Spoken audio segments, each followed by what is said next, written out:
Good morning, everyone. Hope everybody had a wonderful day yesterday, and I hope everybody's having a wonderful day today. So, we are back. Uh-oh. Combat phase is now active. Oh, no. Yesterday, we managed to get most of our base resituated to where I want it. As I previously mentioned, I was going to use this bottom level for industrial stuff, building, just generally getting things done. Also, put a lot of our cargo areas down here, that sort of thing. And then upstairs was going to wind up being where our living area was. So that's the plan that we're going to stick with. So today, what I want to do is work on getting this level completed. And that should hopefully be a pretty simple task. The biggest thing is just making sure that we have enough iron for what I want to do. So let's check on what we're doing here. Okay, got our steel plates, iron. How much do we have? Just that. Okay. What's in our refinery? We've got silver and uranium. Cool.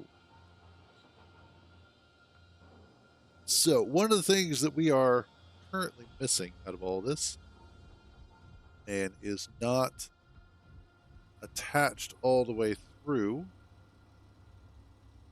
is a connector so that I can God, can't even talk right now. Is a connector so that I can get ore out of the ships. So what I need to do is I don't want to do this because I'm trying to be as non-destructive as I can be with this for the most part. You have some more interior. Okay, awesome. So let's go to production. Let's get some of this made.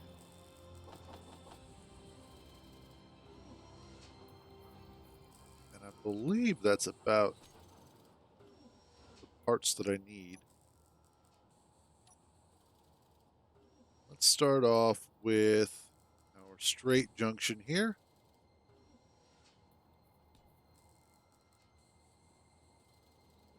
And then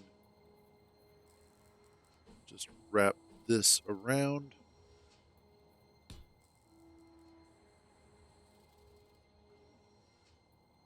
And the nice thing is,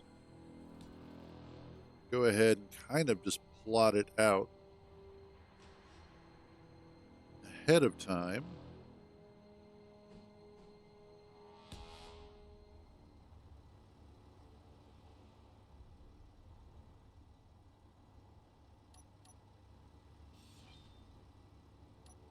Let's do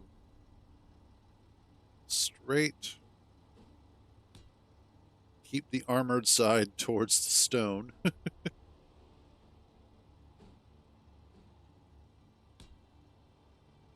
Okay, there we go.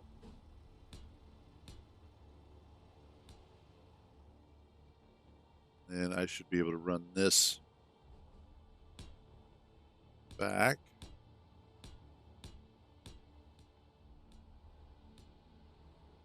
Excellent. Oops. There.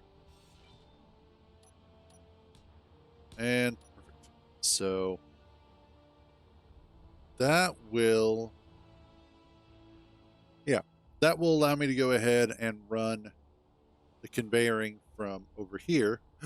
Was that a second red signal? I think it was just a pirate base, but one of the Sprat outposts.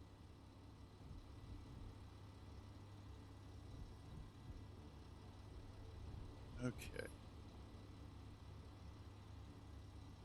The other thing that I'm thinking about is instead of having the connector directly spurt, basically, yeah. Instead of having the connector off of here, I may actually. It's more like space gooners. Let's take that out.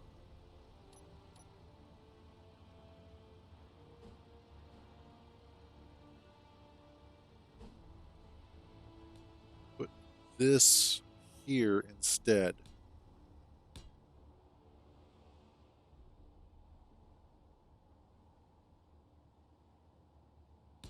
We'll have this come out one block? Yeah.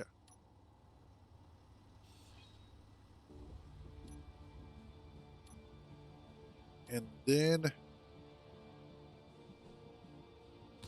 connector.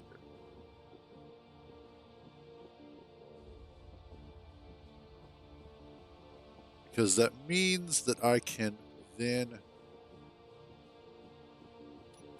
No. I need an interior plate.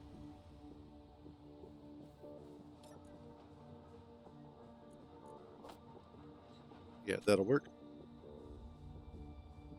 So what I can do here is junction this,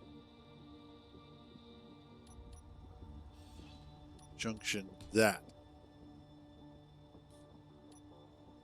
And I can run several different ones. So if I'm going to do that, let's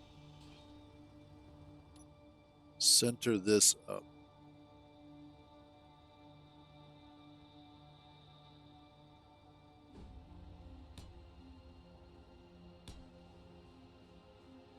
Yeah. And then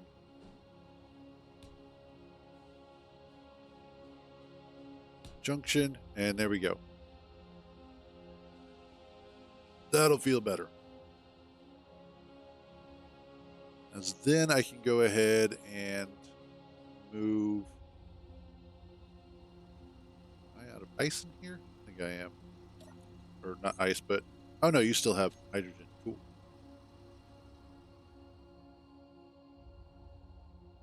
So then what I can do is have multiple connectors over here.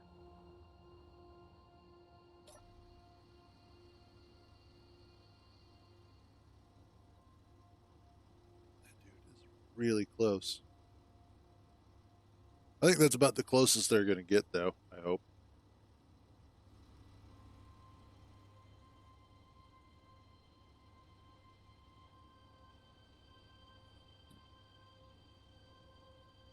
Maybe. Maybe they're going to get closer. Nope, that's good. Okay. So the plan here and why this is going to be a junction is that way I can run multiple conveyor lines off here and have multiple connectors so that I could also get like this ship connected and be able to charge it up if necessary. I don't think that'll be necessary though, because with its current setup, actually, how much? 7 hours worth of battery. Oh, 14 hours because I finished charging. So if I really need to,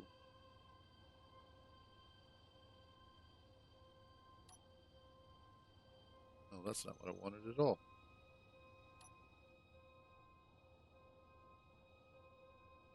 Oh, all this time that was running and didn't realize it. Cool. And the 2 batteries are fully charged, so that's awesome. Man, this is a good little ship. Okay, so that aside, I do have the capability of adding multiple connectors for multiple ships. So what I'll do is let's get that there. and then a connector. Yeah, that'll work. And let's get this welded up.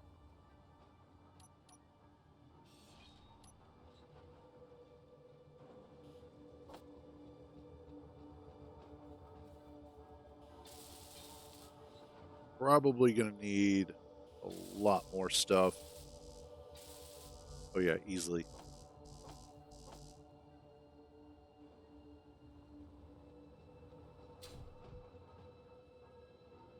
So get that all welded up.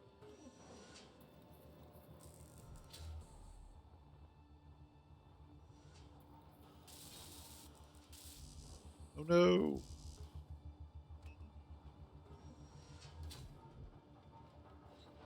There we go. Now, one of the things that I've been also contemplating is how I'm going to be able to protect this should I get attacked. Especially as was pointed out yesterday by Rockstar. Um, that's a lot of open area to get attacked from. So what I'm thinking is, at least for the critical spots here, putting some of the heavy armor in front of it to help protect it. Since it's a base, I'm not too worried about the mass of things.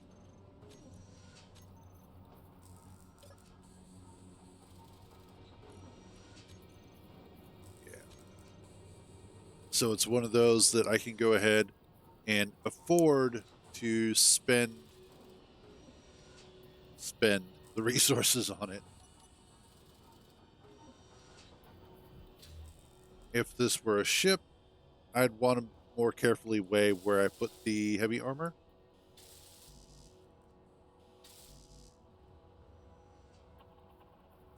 But I think I can afford to go ahead and spend some of that extra cobalt.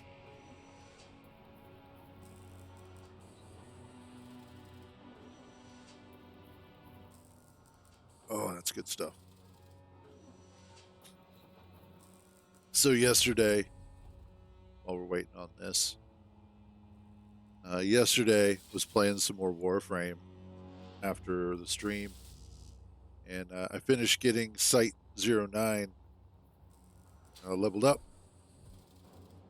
and was messing around with him. And he's actually a really decent frame, getting more in the hang of his play style, which is interesting. So, if you're familiar with some of the Warframes, one of the big stealth frames, there's a couple of them. One of the big ones is Ibarra. And she basically has a permanent stealth as long as you have energy, and energy is easy to find.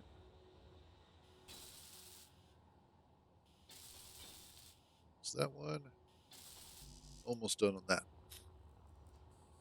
The other one is Loki, but Loki, his stealth is time based.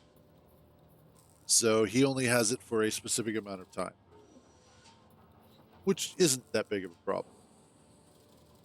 And Sight is the same way. He initially has his stealth for a specific amount of time, his visibility. What makes Sight different, though, and I think in some ways a little bit better, is that in order to maintain that stealth, he actually has to shoot enemies in their weak points. Generally speaking, their heads. Headshots are the weak points. But because of that, it also adds, and especially if he's using his fourth ability, which is his custom sniper rifle, as long as he is doing that while invisible, he increases the duration of his invisibility up to a specific amount. I think it's like, there we go. I think it's up to like, I have it set to about a minute or so, maybe a little bit more. which makes his playstyle a lot more interactive. Ivara is perfect for spy missions, especially with her augment, because you just walk through lasers. Lasers do not detect you. The same can be said for uh, shoot monkey Wukong. There we go. Took me a second. I've got to go through a library of words.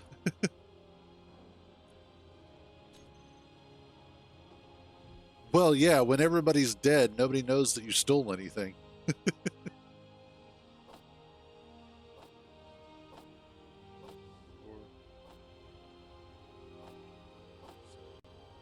Eight. Go.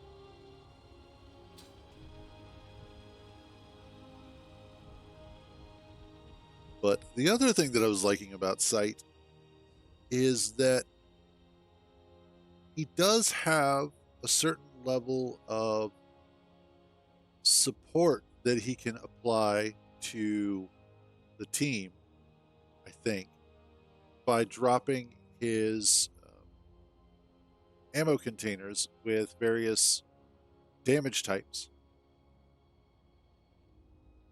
so that others can pick them up, think they can pick them up, and get that particular damage type as well, which can be incredibly beneficial for the entire team.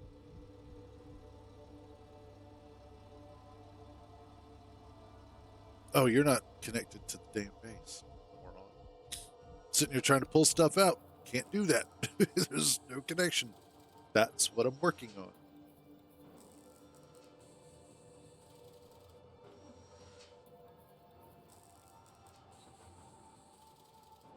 Almost there. Actually, not working on because I took out the block that was going to go there. Either way.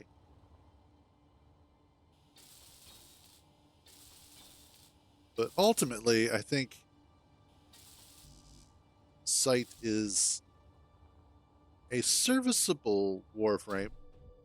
Now, I don't know how well he does in endgame content like Steel Path, but I do know that I was having a good time with him doing the 1999 missions. As well, I wound up doing like a 20-minute survival on Mott, which is how I got him leveled up the rest of the way. And the nice thing about that was because I didn't really have much survivability on him other than his stealth. But the nice thing about that was that my operator has the unlock so that when my Warframe goes down, I can pop out. And as long as I kill some dudes, revive myself that way. Which is really, really useful when you're in a mission with low levels and they keep going down. So you have to keep reviving them too.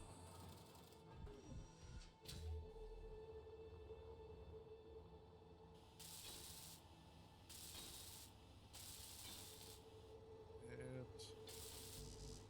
get there.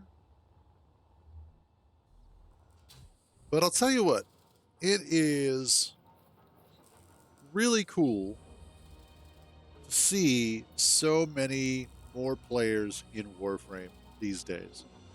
And not just because of the cross platform play, but I mean, just in general, seeing more and more people jumping into Warframe. A lot of people are coming from Destiny and Destiny 2. They are jumping that ship by droves.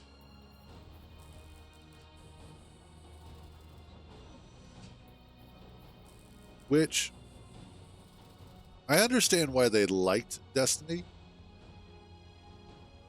because it does feel, from what I've seen, because I've not actually played Destiny, but from what I've seen, it has the look and the feel of a more traditional shooter mixed with a more traditional looter shooter. Sort of like an actual first person ARPG. compared to Warframe, which is just batshit insanity, really. Like, there's no other way to describe Warframe than that. This needs to be a junction. No, it doesn't. That needs to be a junction.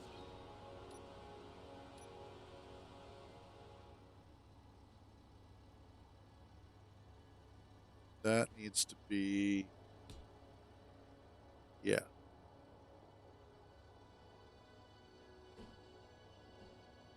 Okay.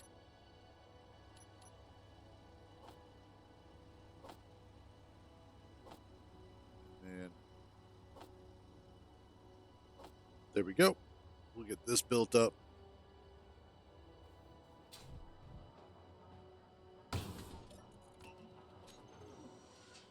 We're doing on iron. Okay, still got enough.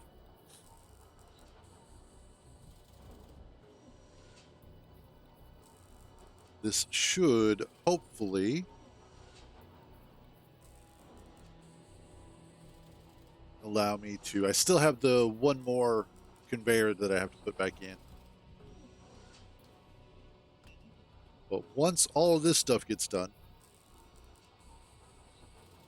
I'll be able to go ahead and get this entire pipeline reconnected.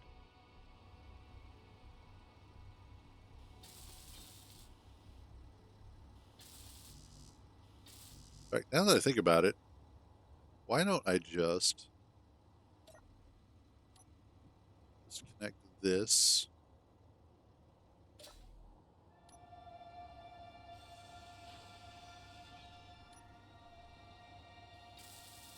And use some of these parts to weld up this stuff.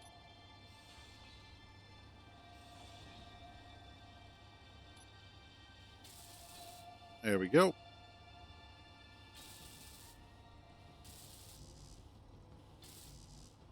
Awesome. Awesome.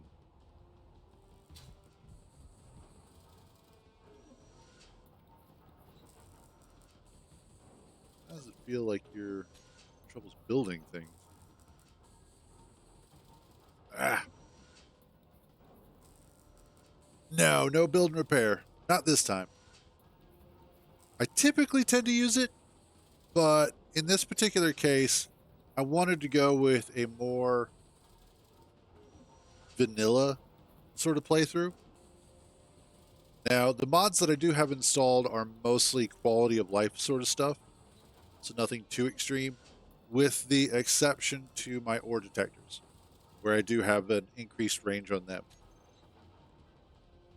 But other than that, everything else is pretty much either just quality of life or modular encounters. Here we go. Let's see that in there. Awesome. So that should now get everybody connected.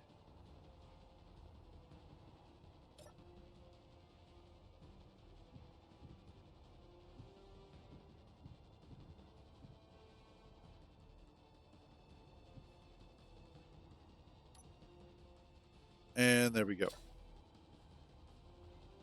Awesome. Okay, so the next thing I need to do... I actually kind of like leaving the batteries here, I think, as they are mostly going to be protected by the stone. And they are airtight as far as I remember. So I can easily build a couple of batteries here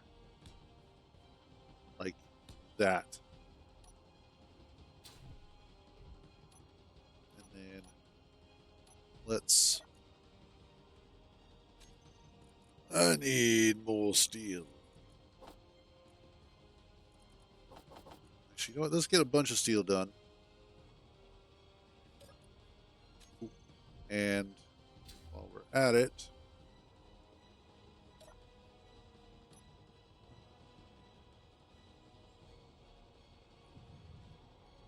Where's the iron? Iron is down here.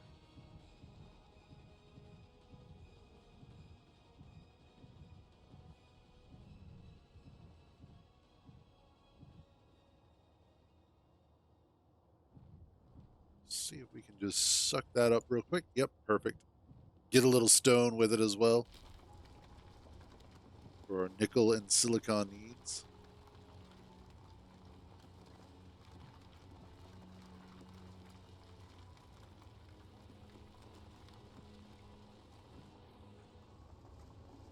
You know, just thinking, I could probably attach this to the back of our other ship. Because the other ship actually has a much larger hydrogen tank.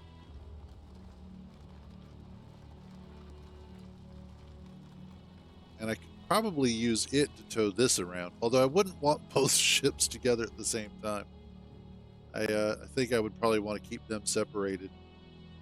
So I should probably make an individual tug just for this.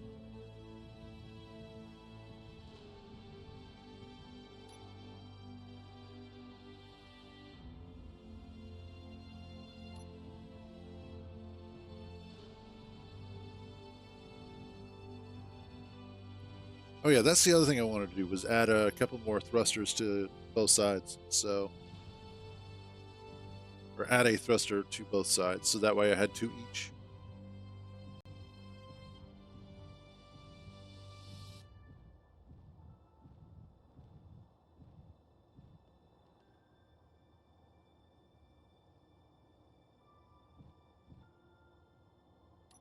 There we go.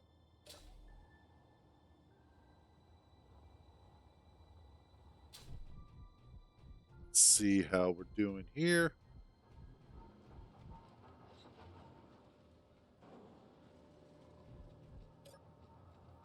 Refinery. Nice. Sweet. We are going to have some uranium. Now, at first, I think what I'm going to do is use the uranium for small reactors on my small ships. I'm not immediately going to go ahead and jump onto making a reactor for the base. We've got plenty of ice on this asteroid still, so I can continue to use that to refill the hydrogen engine.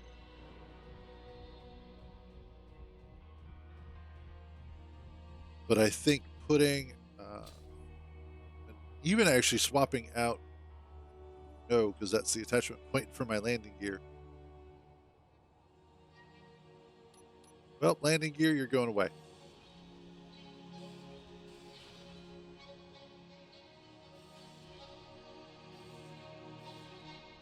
Okay. So what I can do is go ahead and swap this out.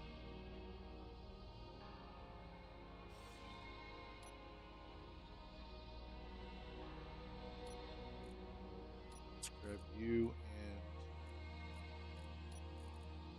dust armor.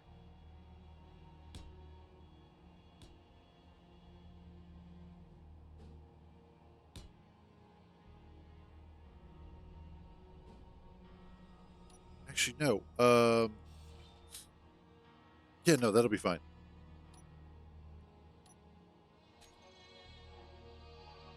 Do small warfare reactor. Put it in there. I should be able to make the parts for that, no problem.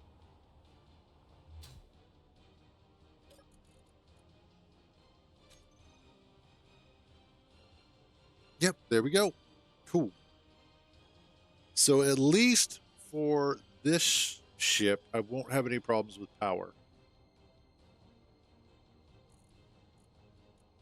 Which is awesome, because right now it also serves as my respawn point.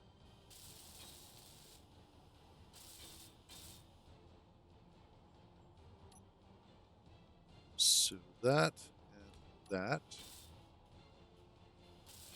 Thank you. this armored up.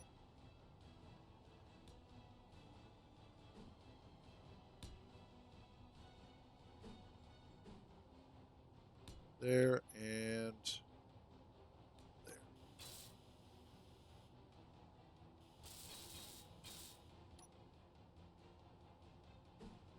That one, and last but not least,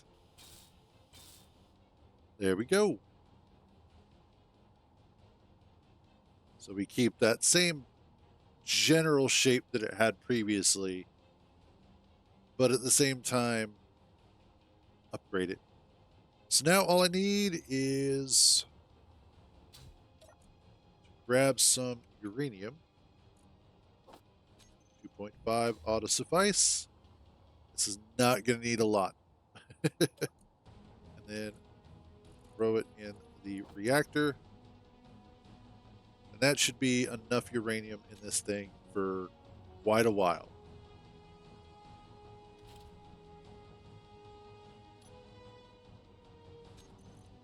Get rid of that. Okay, we have 1 day of power, as it says. Let's see. Inventory mass. Time left 4 hours. Yeah, so we still have some time on that uranium. We should be good there. I think I'm going to go ahead and we'll just leave power on this as is. I'm not running a hydrogen engine on it or anything like that because I can't spare the hydrogen.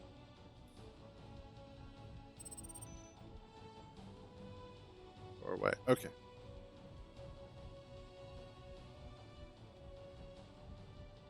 So, next up.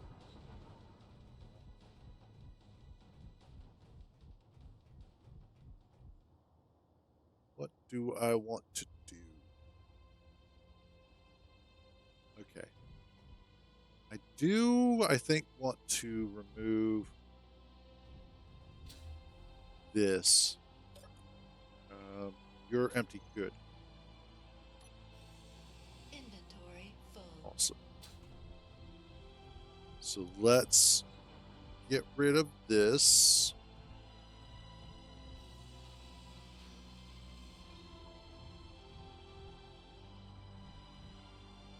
And I need to remove the tank. Inventory full.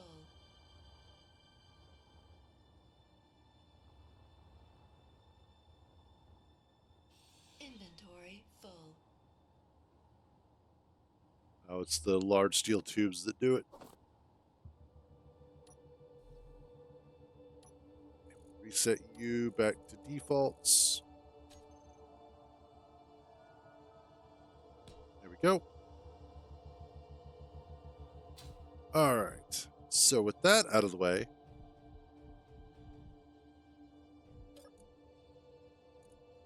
I actually...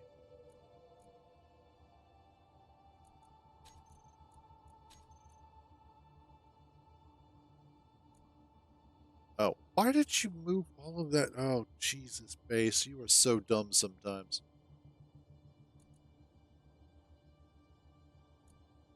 All right.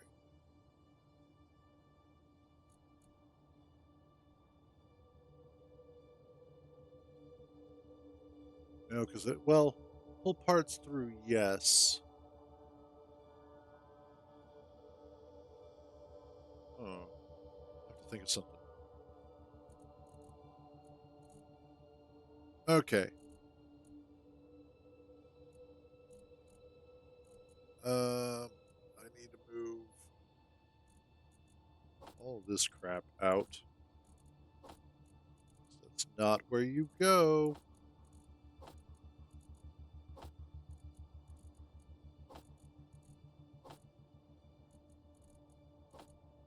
And there.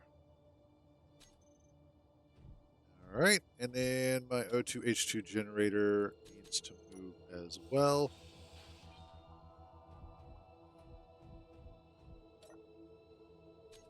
Awesome. Inventory full. Yep. For the sake of making sure you don't get filled up with crap, let's just disconnect you for right now.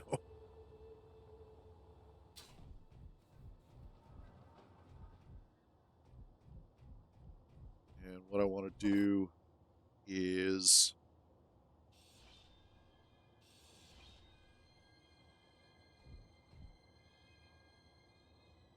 let's move that.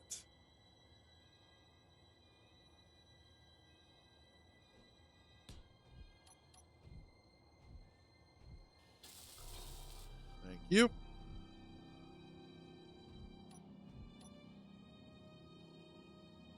Make that a straight line. I love how easy it can be sometimes to just completely redesign portions of the base, especially when your base is still on the small side. Not everything is welded up. Does make it a little bit easier. All right, so the next step is then to add a couple more of these.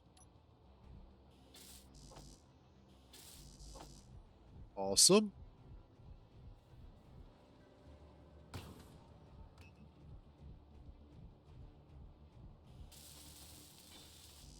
There goes, oh no, mostly that one.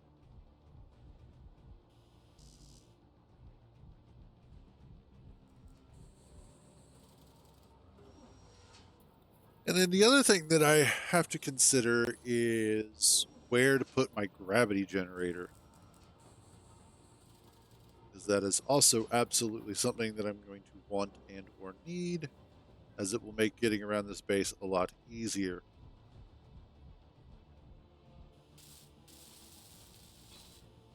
There's that. Now I just need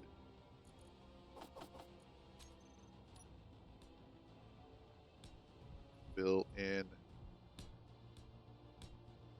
start filling in the wall here so I can kind of figure out where my blocks need to be.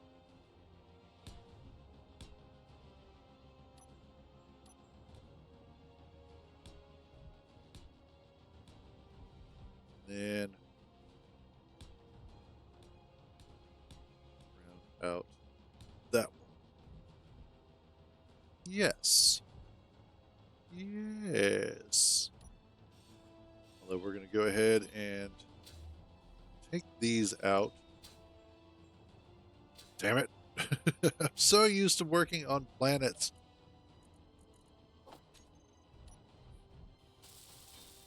Let's get that welded up. Thank you. As well as this block here.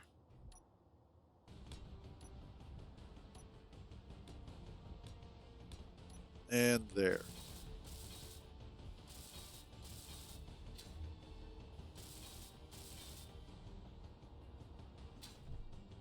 And we can start seeing our base taking shape. I should probably go ahead and... Oh, I need to get oxygen. Well, I can put that stuff underneath, I think. Slip the... Yeah, slip the oxygen tank down here.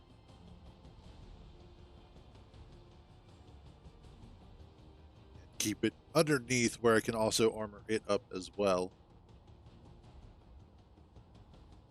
Keep it separate from this stuff.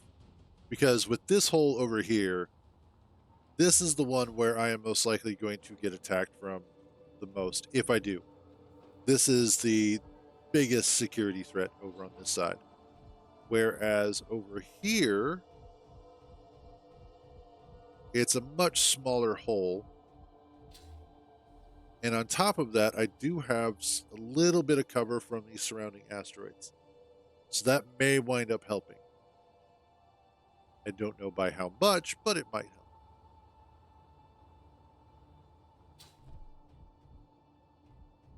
Now, I'm still going to wind up putting in, probably should put in, some heavy armor. So let's grab these heavy guys. There we go.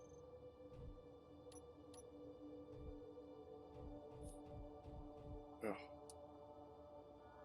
There we go.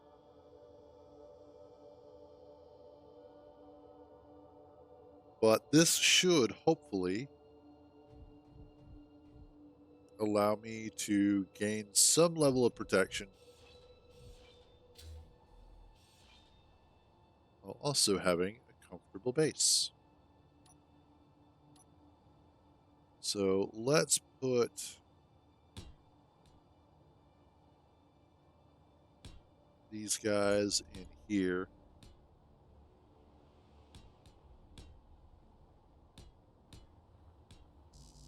Uh-oh. I need more steel.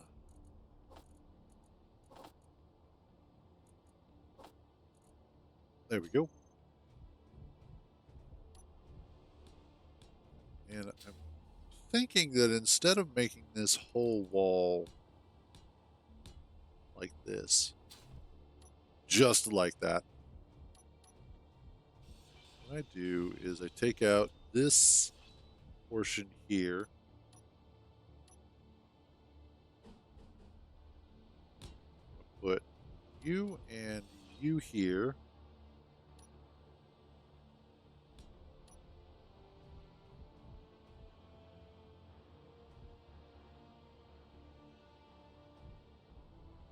And then, oops, that's not, yeah, that's the light armor. I would need the heavy armor. And then I want you guys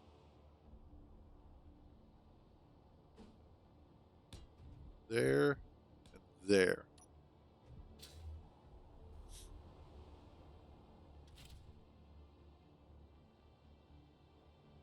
Let's recharge real quick.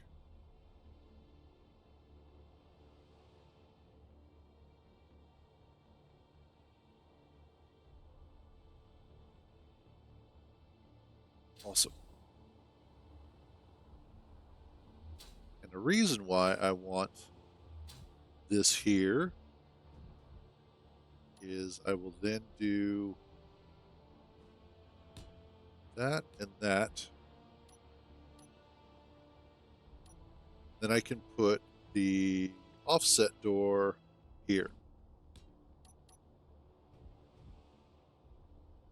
Although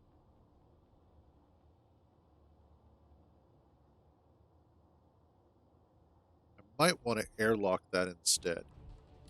So instead of you,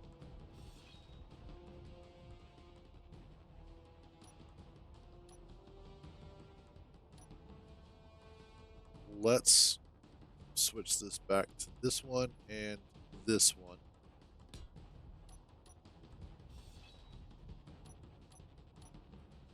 And then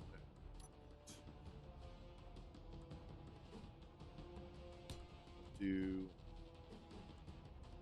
this.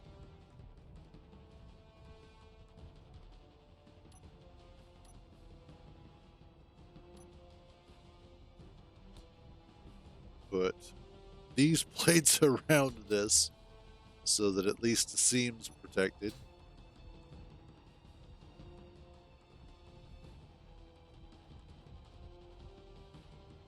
Because then I can,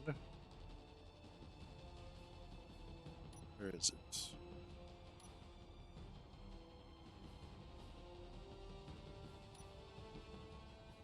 Okay. There we are. So I want to put the catwalks out here to make it easier to get to the ships. was I looking for? Nothing. Nothing important, apparently. There we go.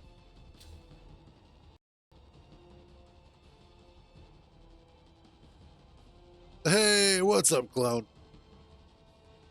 And not too bad about yourself.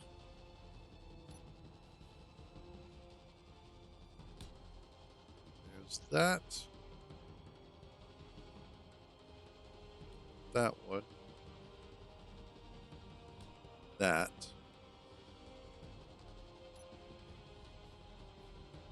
Let's use... Nope. Regular scaffolding.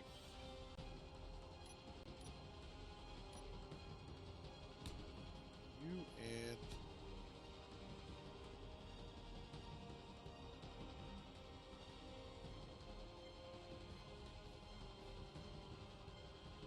Actually, I should put it out there.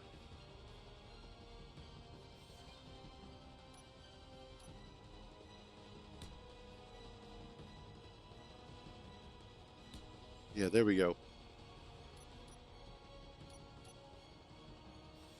And you...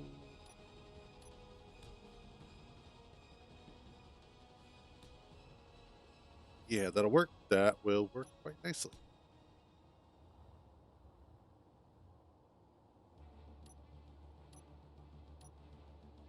Do stairs there.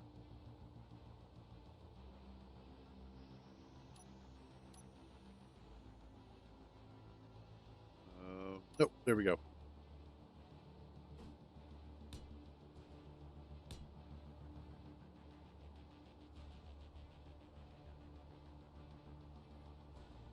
Let's get one more here and there.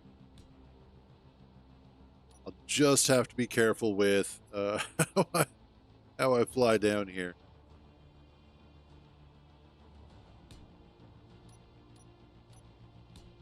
There. Once that all gets welded up, that'll actually look pretty cool. But that'll be a good way to get down here, I think. Yeah, that should be fine.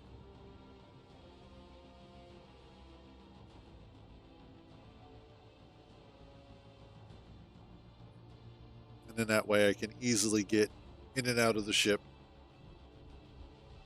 back up to the base, and I can have multiple of these for the various landed ships. There we go. Okay, so next up, let's see about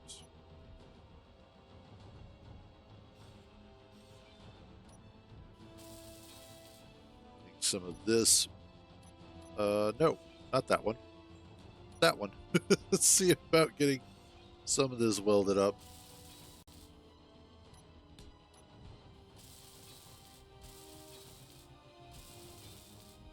Especially what some of these blocks are going to be underneath.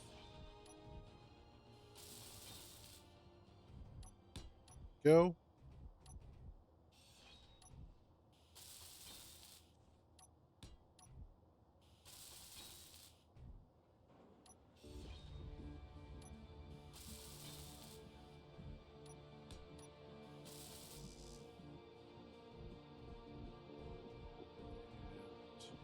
And just come over here and get, actually, I don't think I have more built.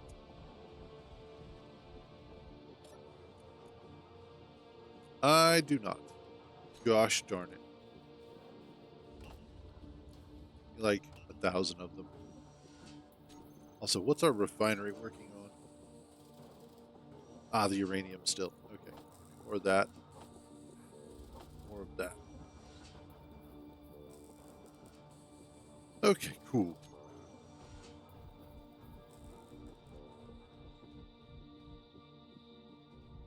Now, this is something that I was referring to yesterday where I'm going to have to extend this side out.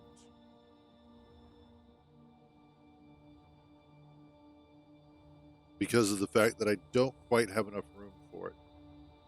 So what's going to wind up happening is that this side is actually going to be just a little bit wider.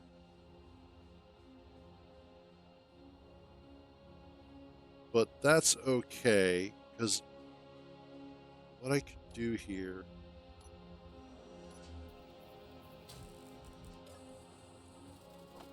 is, let's switch to this, because I can actually kind of work around that.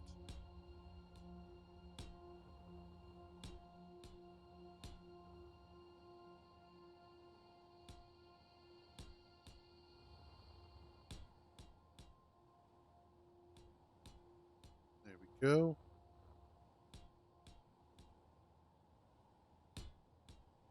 And perfect. And I'll come through and probably retool this a little bit. Primarily, I just want to make sure that I have a nice big wall of armor in front of sensitive equipment. Although, honestly, the refinery, as far as I remember, can take a beating before it does finally get damaged. So, but this will allow me to hopefully be able to walk through here, yeah, pretty easily, pretty comfortably, without much issue at all. Go.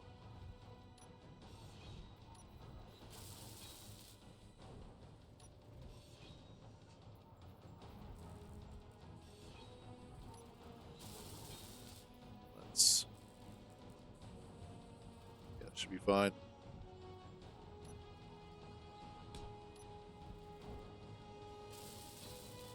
If I really need to, I can come up from underneath and get portions of it.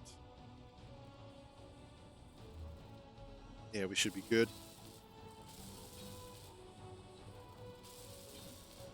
Awesome.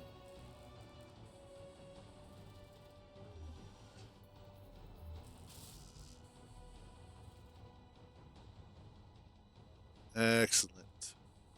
Now, the one thing that's going to suck the most is trying to weld up all of these heavy armor blocks.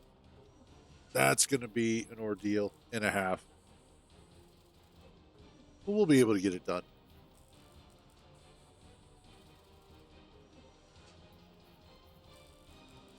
Okay.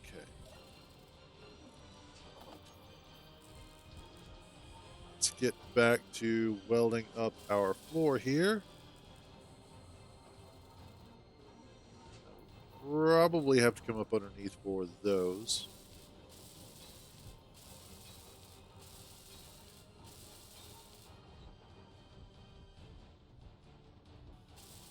I would like to, by the end of today, have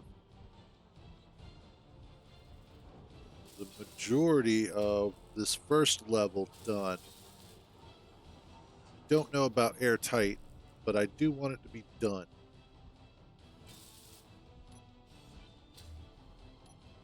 Oh, there's nothing there. Okay.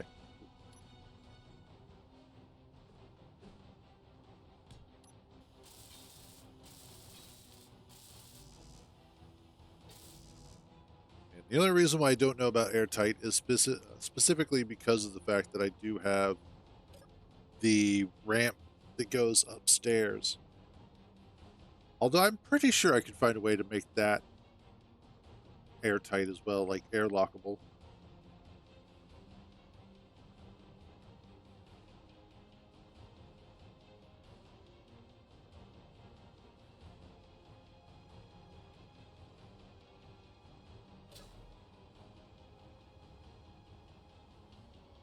But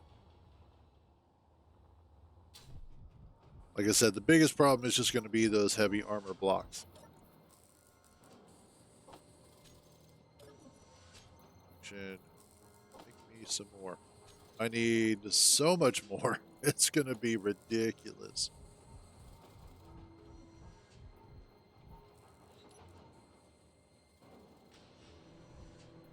What I could do.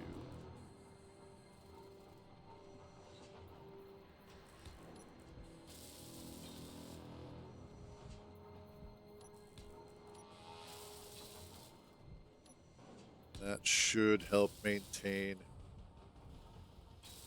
some semblance of airtightness around there.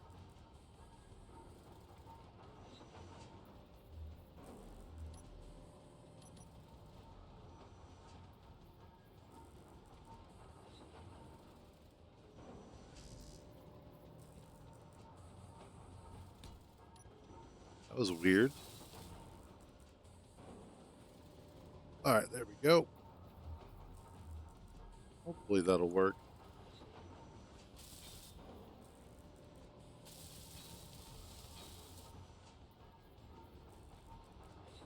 Let's see if I can just. Yep, perfect. We'll just sneak on in there.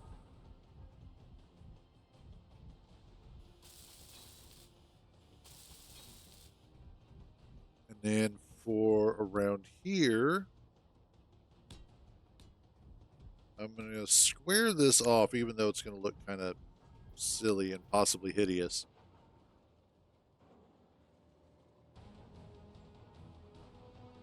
And then for this area, I need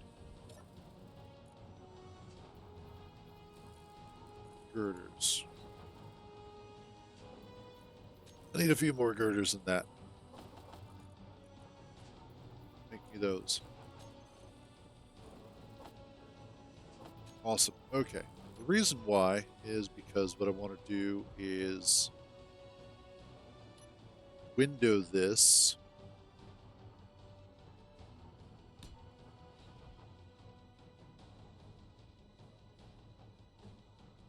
Bring that there.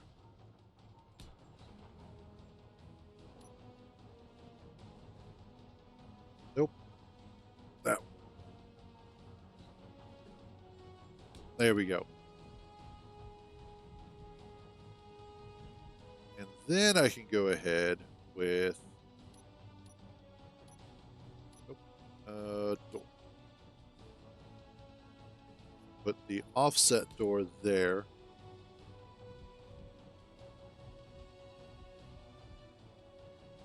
Yeah, that'll be fine. And then that'll just act as my way to get up and down between the two levels for now until I figure out something better. But that'll also mean that once I get this entire section welded up, that I should be able to airtight it. I'm not going to be too worried about airlocking it, only because of the fact that this is going to be airtight up here as well.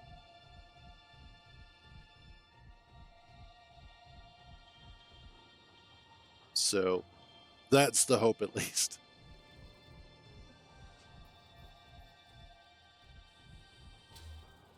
All right, back to work. Let's get more of this done up.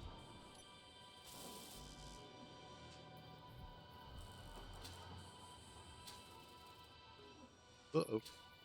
I'm floating away.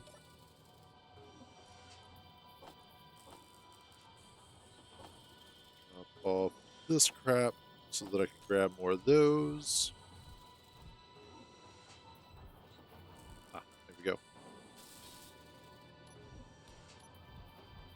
Exquisite.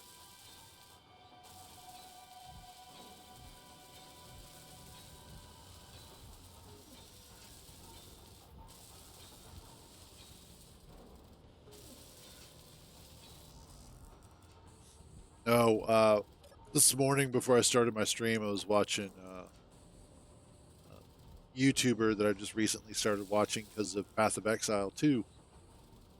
A guy named Raxitanorex. It's a hell of a name. Almost sounds like some sort of drug that the pharmaceutical company wants you to take. But he's mostly been, covering Path of Exile 2 recently, but he's done other ARPGs like Diablo 4 and whatnot, which is cool. But he was doing a video talking about the latest update, the latest season for Diablo 4. And he was also talking about how a lot of people are doing the usual Diablo 4 versus PoE 2 sorts of stuff. How do the two rate against each other? Why is there so much Diablo 4 hate, etc., etc.? And he said the one thing that a lot of people tend to sort of not understand about Diablo 4 is that it really does a good job of being a casual version of an ARPG. And he's absolutely right in that Diablo 4 is sort of the perfect, I wouldn't say antithesis of what Path of Exile 2 is, but it very definitely is the game that is in the opposite play style of Path of Exile 2, where PoE 2 wants you to be paying attention all the time. Everything is a struggle. Everything requires that you are just on all the time. Diablo 4 does a great job of allowing you a more relaxing experience, getting to actually enjoy the moment to moment without feeling like you are constantly having to be engaged 100% of the time. And that's honestly, that's something that a lot of people tend to neglect when they're thinking about games, because a lot of the times the people who are complaining about it the most are the hardcore gamers, the ones who spend 6 to 12 hours a day playing these sorts of games.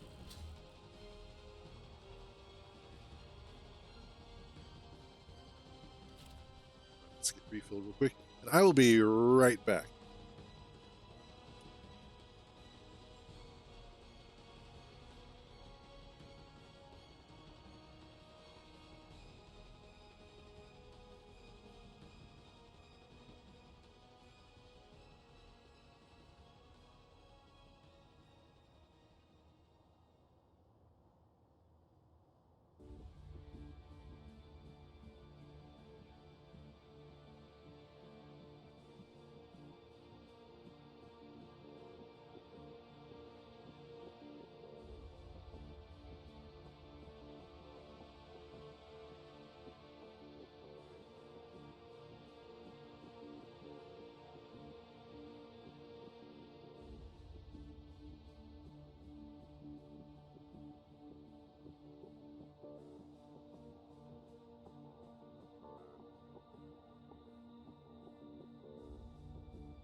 Okay, there we go.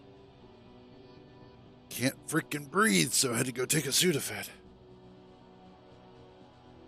Anyway, back to work.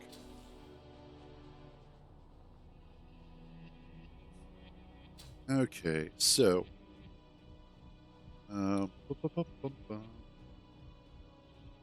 sorry, girl, not today.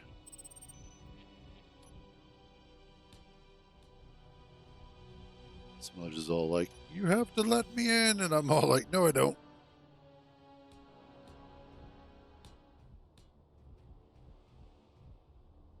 And put in these blocks here.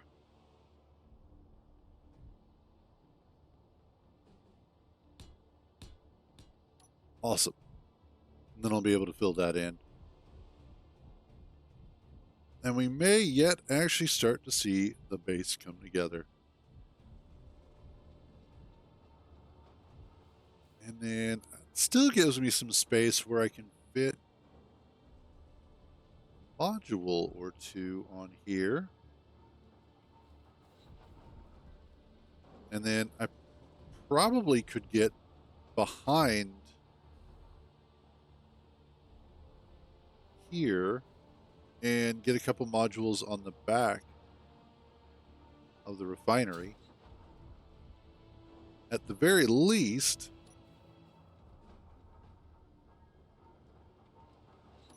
I can get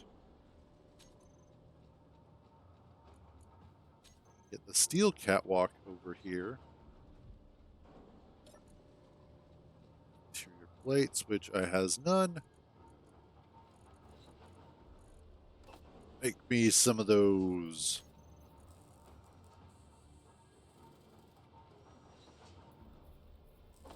Awesome. Then I can use them to cover up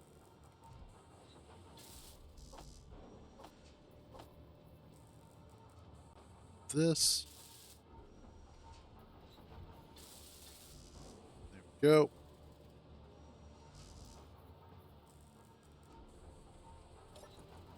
What are you? Oh, okay. Oh, hey. I'll give you guys a second or two to get in here because of, Twitch ads. But hello, sober nerd and party.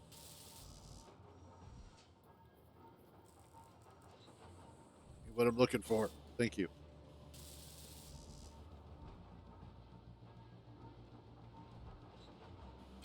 How are you doing today? Go. All right, thank you for the follow there, sober nerd. Much appreciated.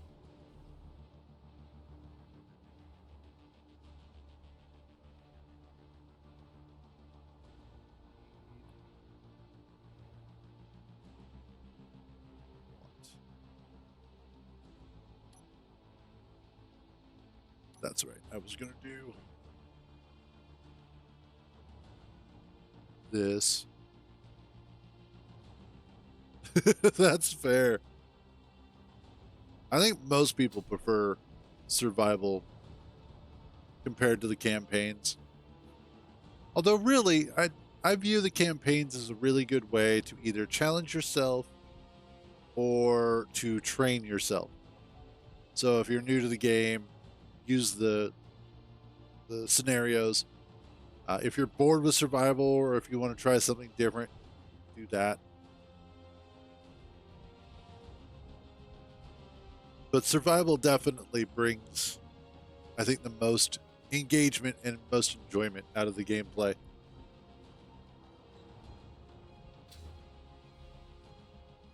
All right, I need to change this.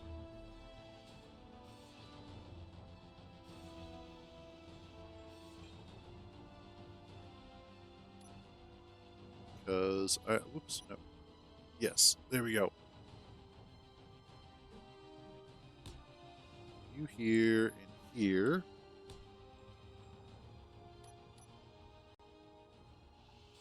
Nuke these.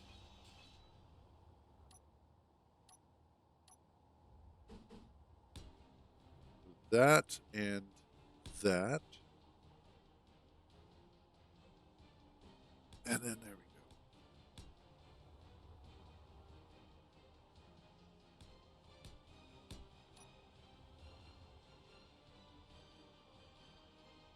Yeah.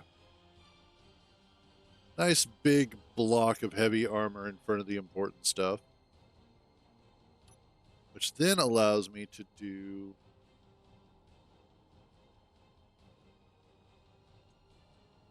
I want to do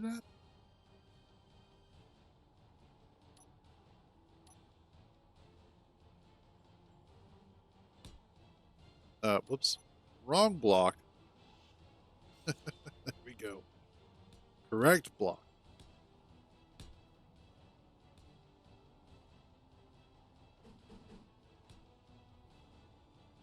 There we are.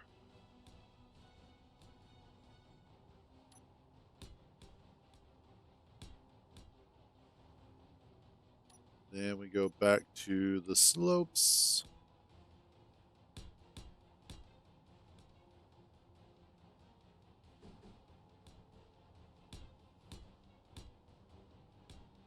There we are. And in here, do that.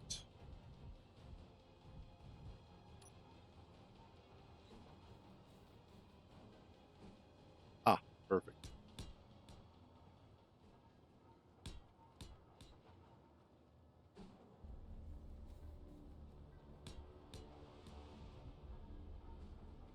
And we finish this off.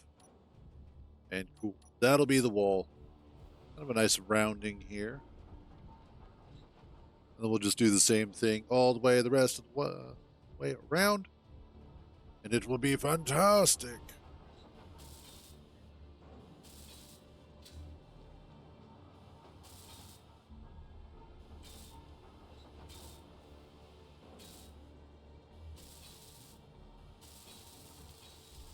Go. Boop. I think I might need more. Oh, this thing is going to take so much steel plates. So many steel plates. I knows how to talks propers. I swears it.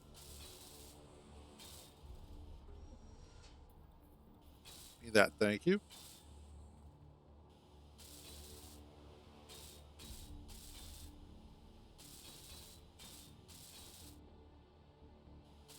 Get this out of steel plates again. I'm consistently out of steel plates.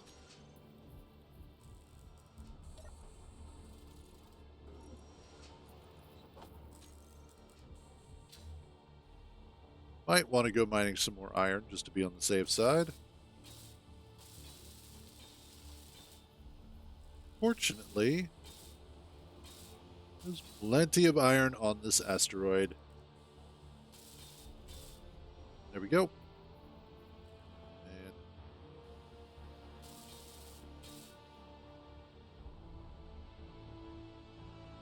there we are. We're starting to actually get something put together. Let's recharge up real quick. Go ahead and do some. Let's shift this light around.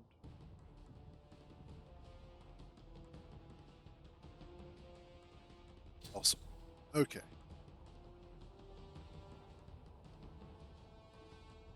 This guy, let's go get some more iron here. Actually, I should probably go get some more ice first. Get a little bit of ice. Although I don't have an O2H2 generator on the base at the moment. I'm going to have to fix that.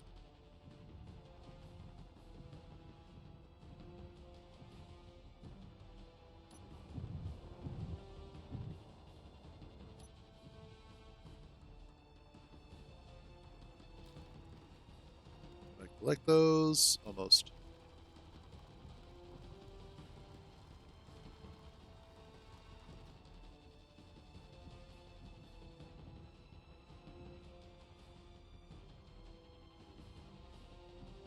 And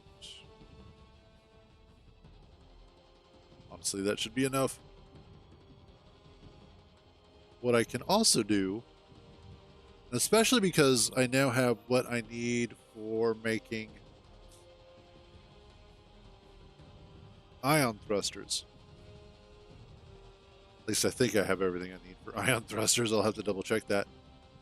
But I could go ahead and see about changing this to get rid of the hydrogen thrusters and swapping over to ion thrusters for it. Because then I could go ahead and get rid of the hydrogen tanks. Don't need them. The only thing that I would really need at that point, in fact, I could even get rid of the O2H2 generator and just put an oxygen tank on there. Because that would be the only important thing I would need.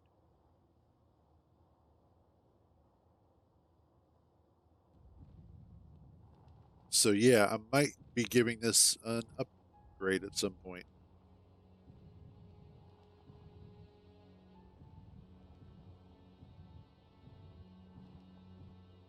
So let's see about, well, one of the other things that I need to fix up here, I think, is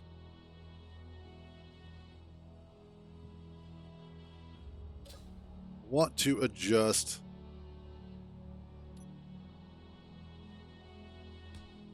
this.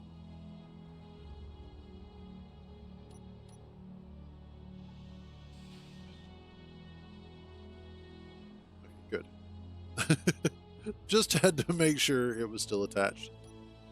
Let's do a conveyor sorter.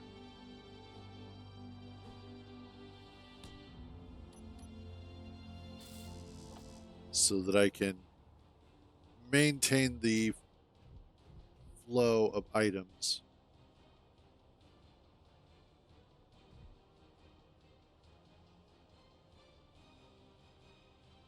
Because that's one of the problems that I'm having because of the fact that it is a large connector route from the base into the modular cargo container on the mining ship, is that it does allow for stuff to come back in, and I don't want that.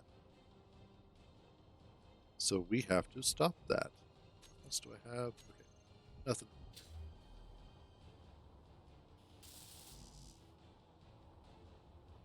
Let's drop what I have.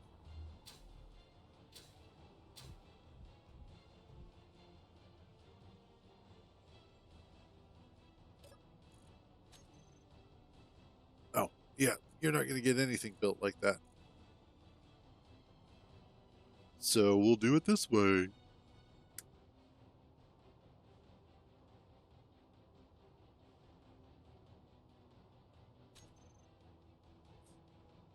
Come on.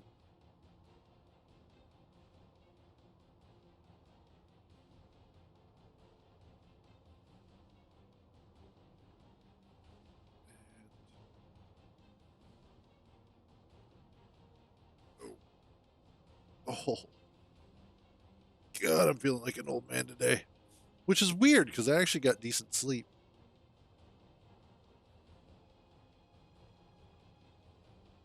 In fact, it was one of those that I laid down, I finally got comfortable, and I went to sleep.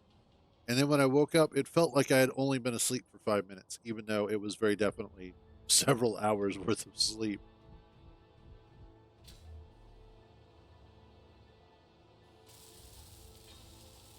There we go.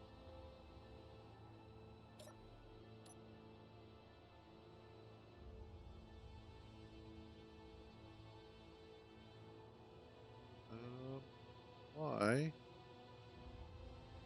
Oh, I see. Okay, yeah.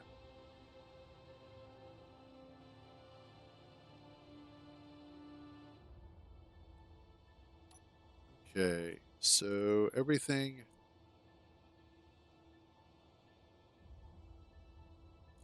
Still have stuff. Why do you do that? Why are you like this?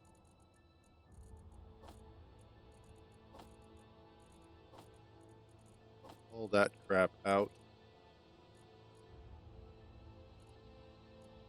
Don't really yet have a reason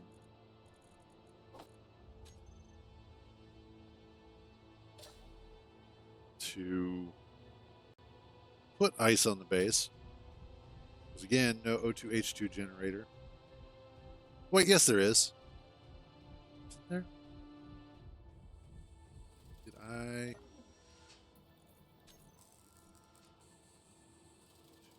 There is. Okay. It's like, I know I put one on here somewhere. If I remember correctly. Yeah, because I put it. Yeah, I put it in here.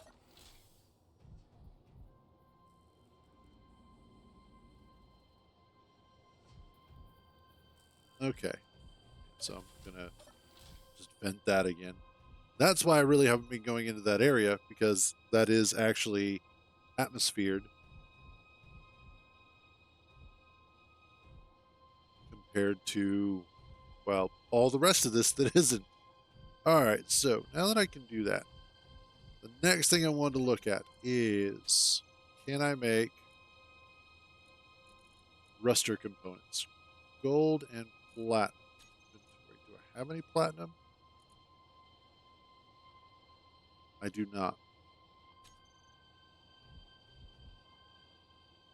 How far away was my platinum? 38. That is a hell of a flight. Okay. Here's what we're going to do. Disconnect that.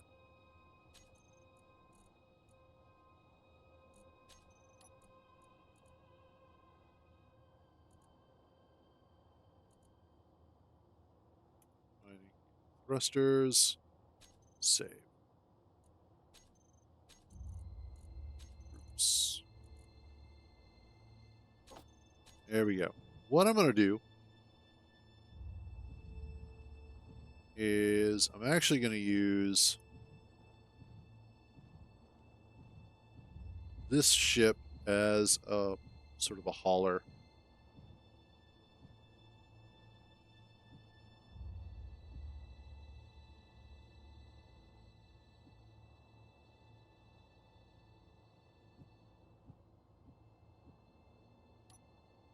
Go.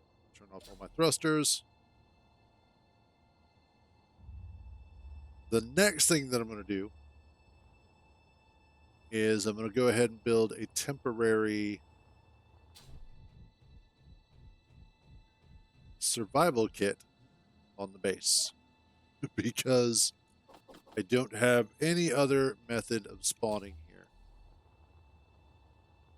We'll just put it up here for now.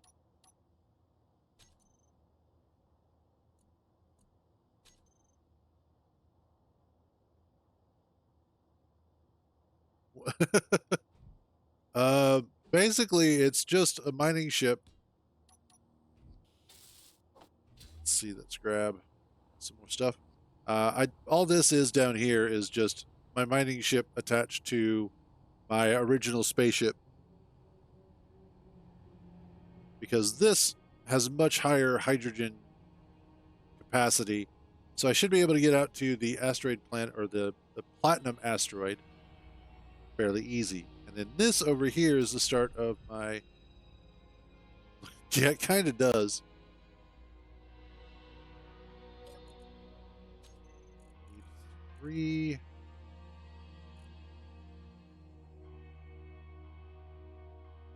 Also.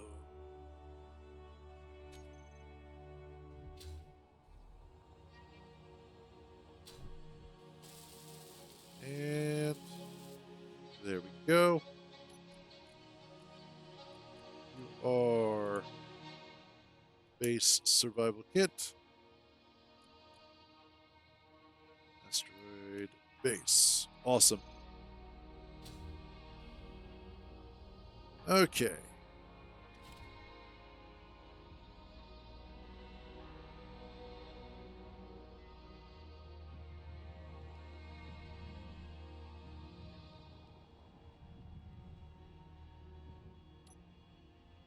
Let's see. It's up there.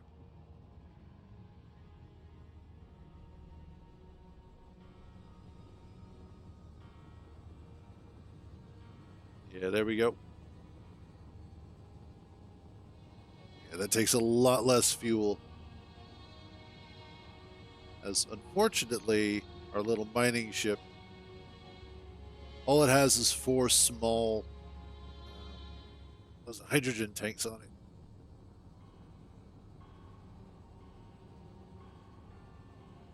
Probably should have checked to see.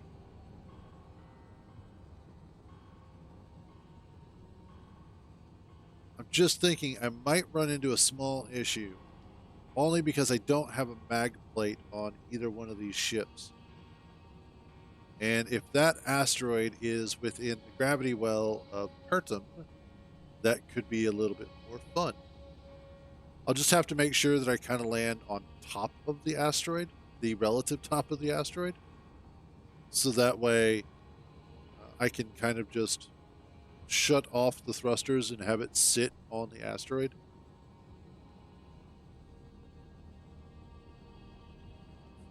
Because when I was removing the hydrogen engine to replace it with a reactor,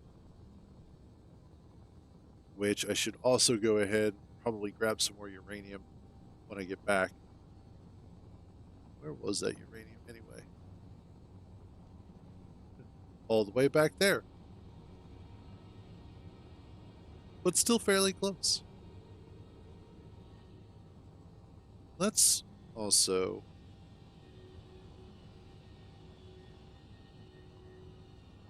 can I find gold at any point? No, I did not. Okay. That's going to be the other problem is no gold.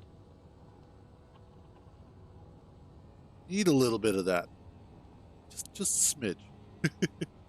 But I figure because of the fact that I do have the 3 modular cargo containers on here, I can use the main ship as my hauler.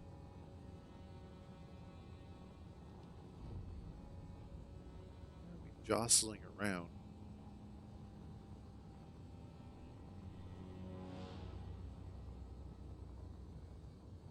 Oh, I bet it's because of the gyros on the mining ship. I bet they're trying to activate to keep this thing righted. I could probably put a couple of merge blocks there. Yeah, I could do a merge block on top and bottom, or just on the bottom or something. So that way I can merge the two, have them actually act as one whole unit. I'll probably have fewer issues that way. Not that it's that big of a deal. You seem to be doing just fine.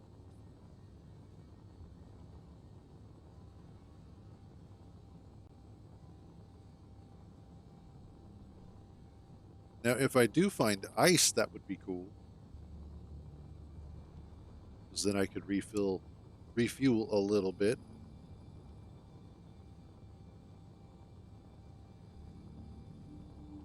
Before taking back off for platinum.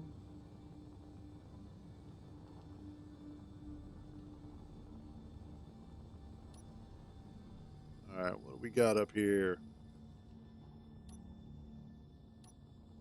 I think I have 2 ore detectors. Yes, I do. Both of them. Well, one's set to 500, which is on my main ship. The other one's set to 250. And yes, those are modded ranges because the ore detectors ordinarily in the game are just too small. You are magnesium. And oh, and gold. Bingo. Ag.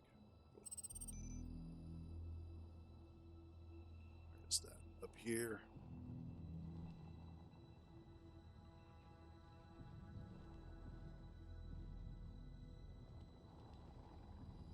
Let's grab some.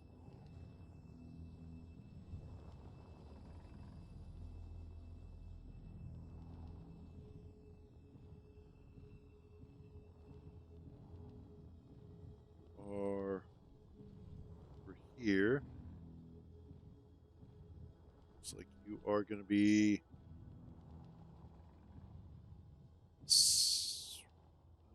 looks like I have to go through the surface.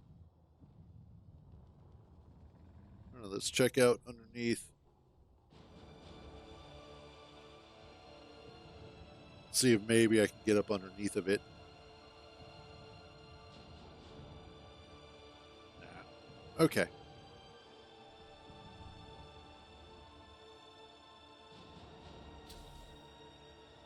Let's grab this.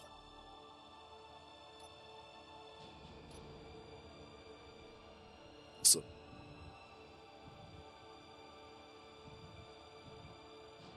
let's see. Now what I could do is I don't need all of these merge blocks.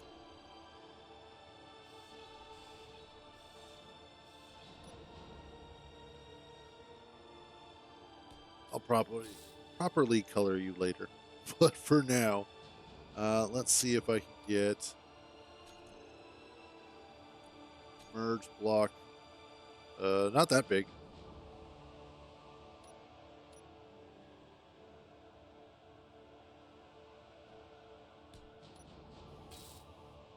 Okay.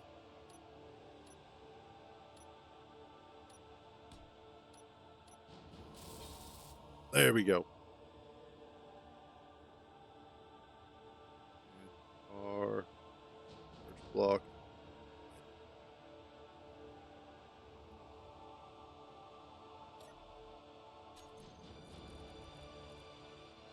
Need you.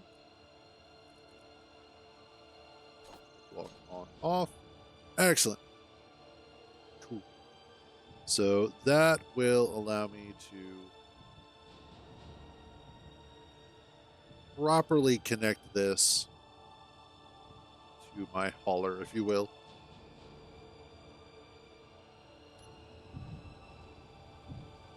And I think the next addition. So when I go to upgrade this with the ion thrusters, the next thing that I'm going to add to it is also the stone ejector system. Because that is going to be pretty important overall. And especially as I use this to get things like uranium, platinum, gold, etc. I might want to pick up some magnesium as well.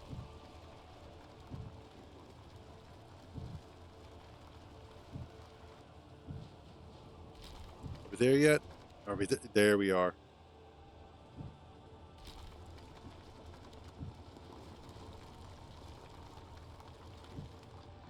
Yeah. This is what I like to see. Hey, what's up, Brad?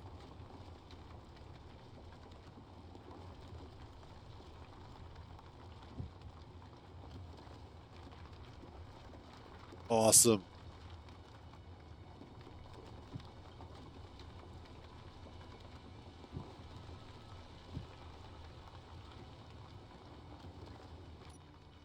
Make sure I'm not going to smack into anything. Nice.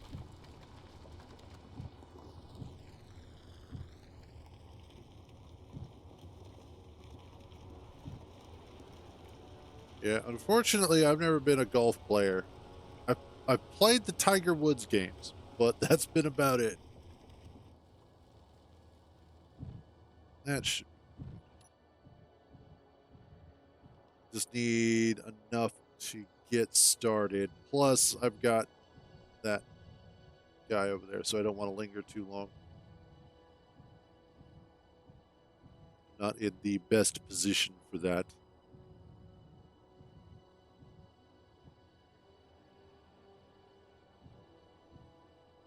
Okay, gotcha.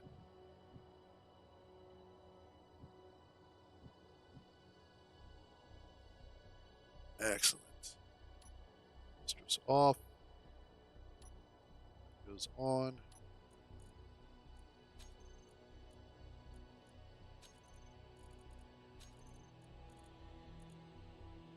You're all considered. Okay. I gotcha. I gotcha.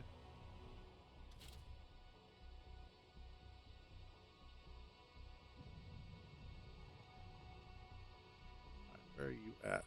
Over there. Okay, cool. Let's get out of here.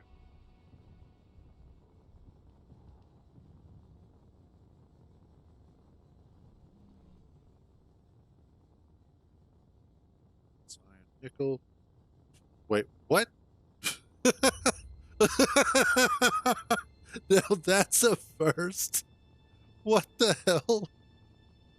Oh god. That I had okay, the only time that I see a bug like that is with the animated mod, the animated blocks mod. So that's a first for me. Not uranium. I'm heading for where? Platinum.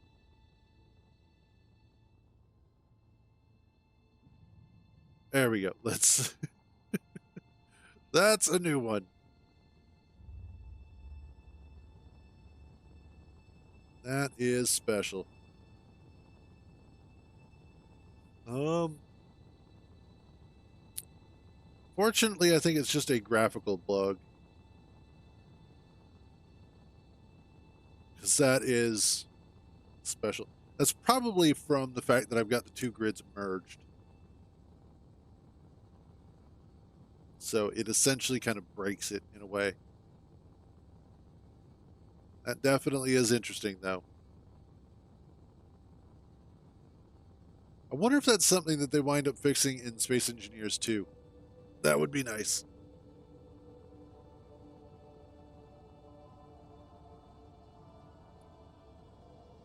Fuck Sudafed. Useful for clearing out the nasal passages, but damn does it try and put me to sleep.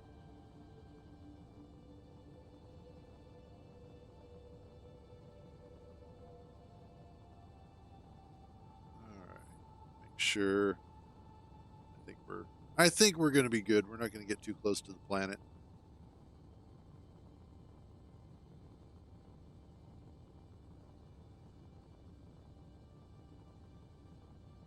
It is a bright atmosphere though.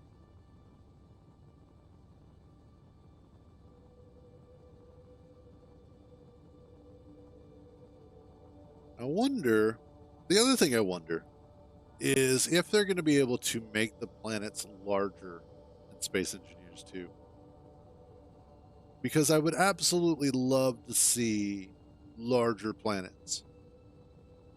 I would love to have like 240 or even like 400-kilometer planets. Because right now, I think the highest you can do is 120-kilometer planets. So to see anything larger than that would be awesome.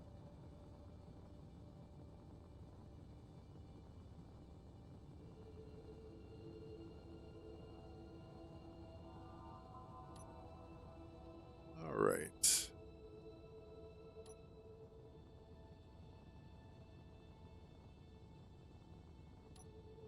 We are just inside of the atmosphere for Pertum.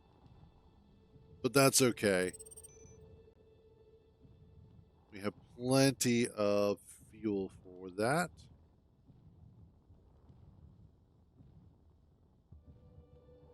So if there is any pull that the ship has to fight against, we'll be fine. And looks like it's on the backside here.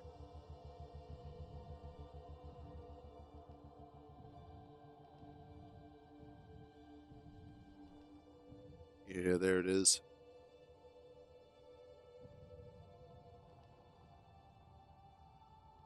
Let's see about sneaking us down a little bit behind here.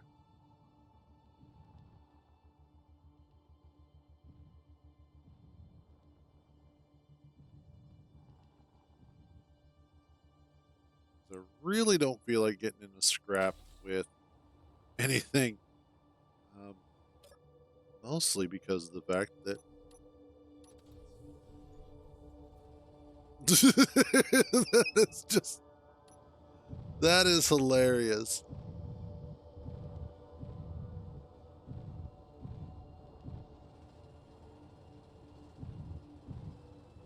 Okay, now hopefully that's just yeah, it looks like it's just graphical.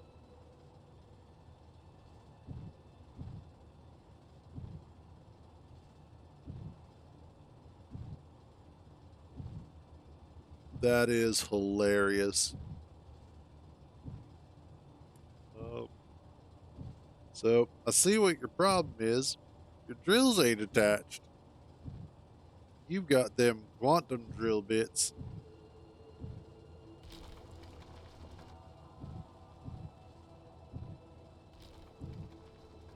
That is an interesting bug. I bet if I reloaded the save, they would be fine again. Yeah, you're on to me. I had Chat GPT come up with what a mining ship should look like, and this is what I got. Still slightly better than what Grok was going to do.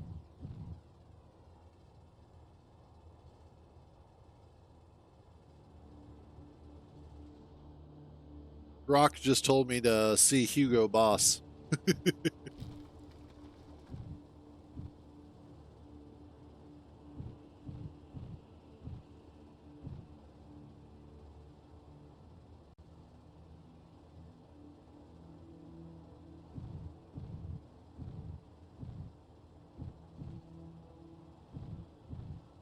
Okay.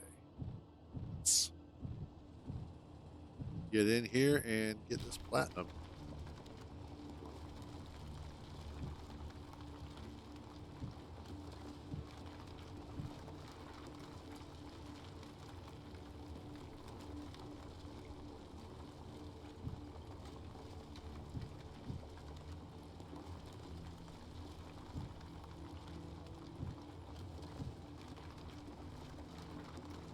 This is going to be a good haul. The nice thing is, this is, between the gold and this, definitely going to have quite a bit for making the ion thrusters that I need for the mining ship.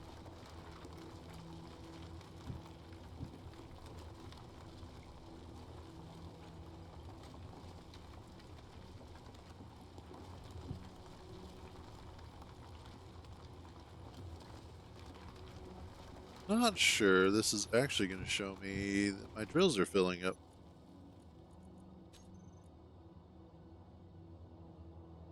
Because they're not yet. Okay.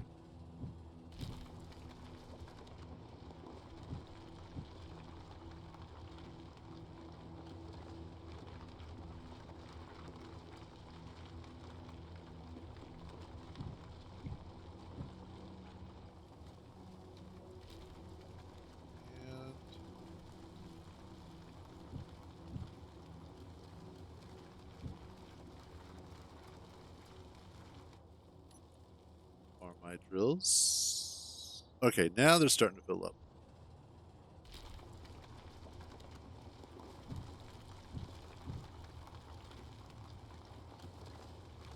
It's kind of the problem with platinum, though, is that it's such a light metal in that respect. That should be a good start. God, that is so weird.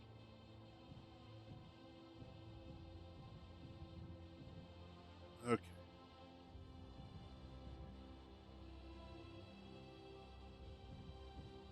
You know what? I got to restart real quick because that's going to drive me nuts. That's just because, wow.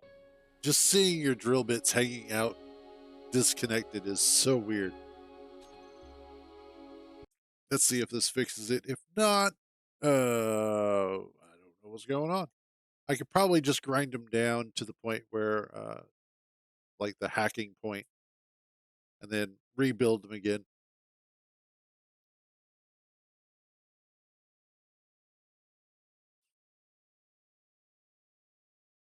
Oh man. But so far, so good. Some gold, some platinum. Probably want to do a run for uranium as well. And then that should be pretty good for the time being.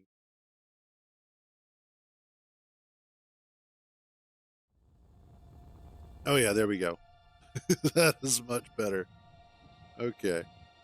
I think it was because of the fact that I had attached via merge block, and so it kind of broke the animation, if you will.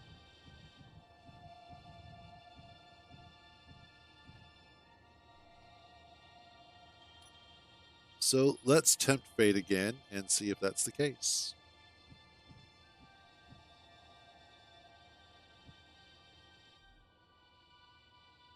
All right, turn those off.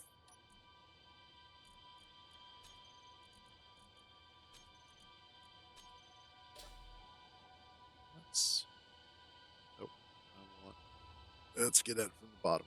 Thank you. Let's see. Back in here. Those actually. Oh, because I'm not there. I was like, wait a minute. Damn it. On CC. There we go. And on CC.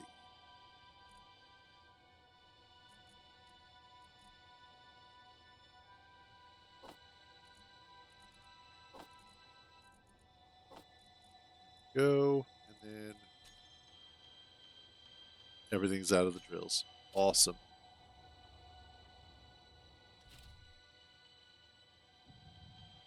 And we look to be in good shape. Cool.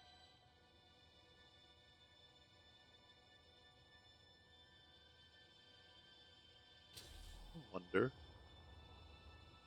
No, I wouldn't want to do that. That would be just too ridiculous. All right, let's head back to our home.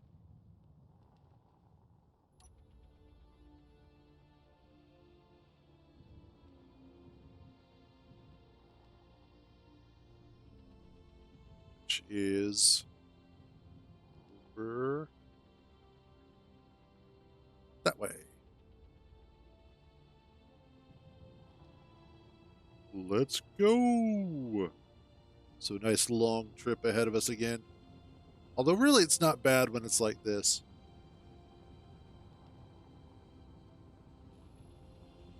We've got two decent ships that are able to connect to each other. And the space dart, I think is what I wound up calling it, is actually a fairly decent little hauler. So I'm all right with that. You're a beacon, but I can't quite tell what type of beacon.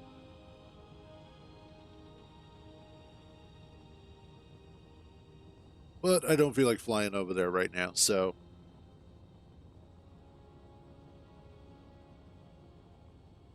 So one of the things that we're going to need to do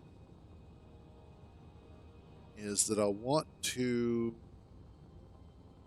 vent out. Well, I will want to go ahead and get rid of the hydrogen tanks because I'm not going to need them. I don't need the O2H2 generator.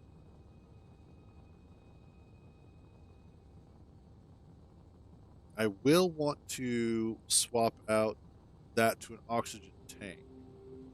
Although, I can't get to it from here, but um, I think I think with the next DLC that's coming out, it was mentioned they are going to be adding the small oxygen tank to act as a companion for the small hydrogen tank, which really would be awesome. You don't need a huge oxygen tank on small grid. In most cases, the O2H2 generates more than enough oxygen for you. And in cases where you don't have one, a small oxygen tank would be more than enough.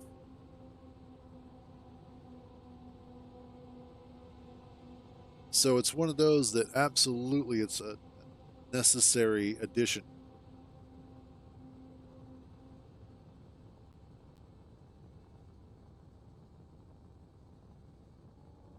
Ooh, Stormfire. No, thank you.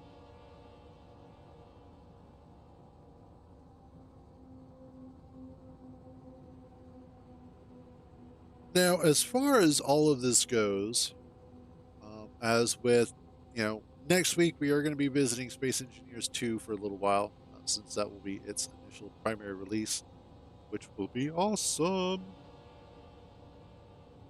But with that aside, um, we will, of course, be returning back to this playthrough. And I do want to put together a ship that is specifically a warship. Something that is designed and built around being able to take out or to fight against the Factorum. Ooh, don't like how close that is. Let's augment our trajectory a little bit.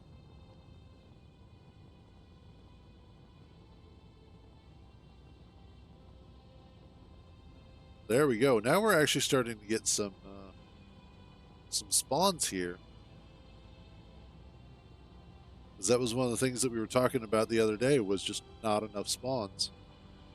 At least not enough to be interesting. My skies were fairly quiet.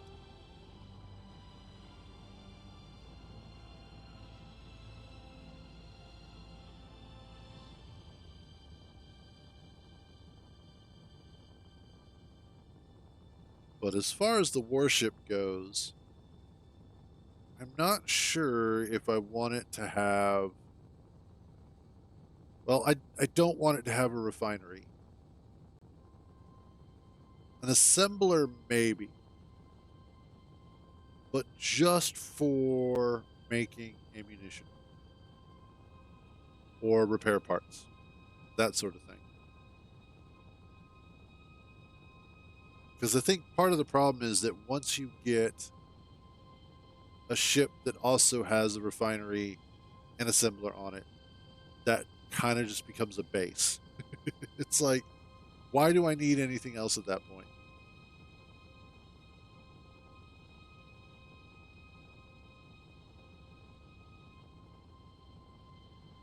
Yay, we're almost back home.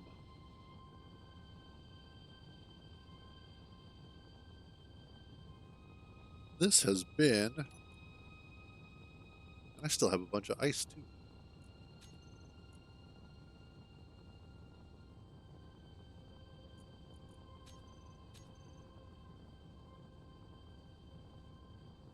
What the hell?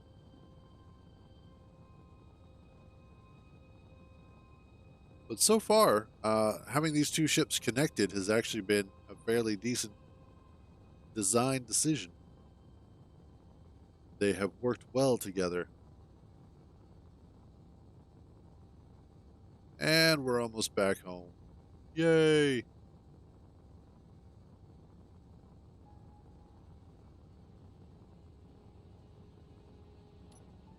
All right, let's start slowing down so that way I can find the entrance.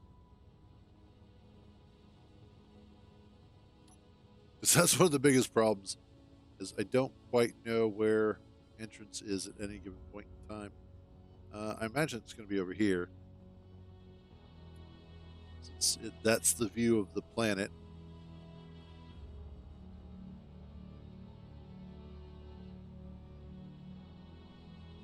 And it Looks like there's the base in there. What would be kind of cool is to come up with some sort of guide lights so that I can have them sort of floating out in space, leading into the entryway here.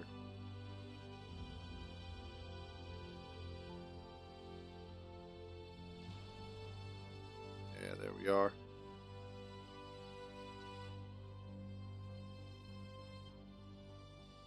Smooth as butter.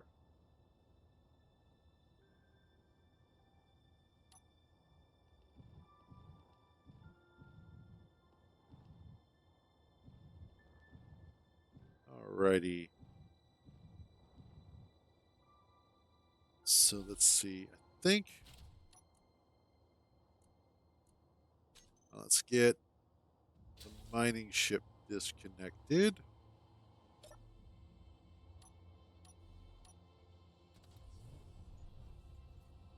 Do you have anything on board? You do. Okay. We're going to go ahead and get this emptied out first.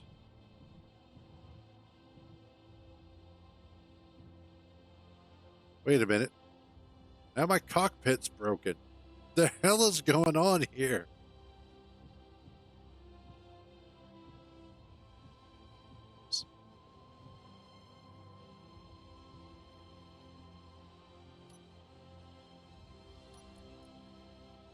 I swear.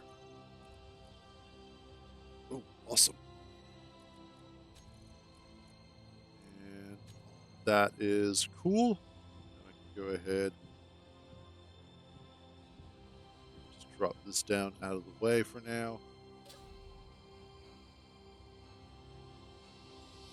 And,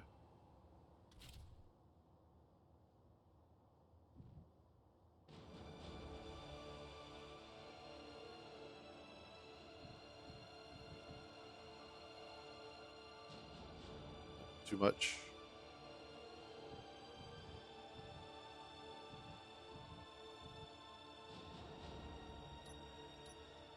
Oh, I don't have my connector on here.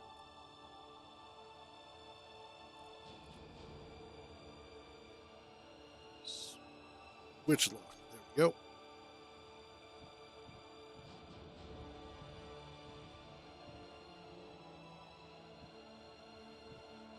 Oops. There we go. And just wait for everything to get pulled out of here.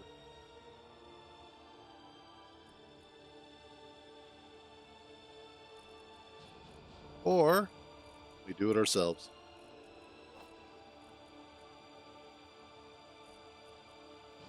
Actually, I'll hold on to the ice.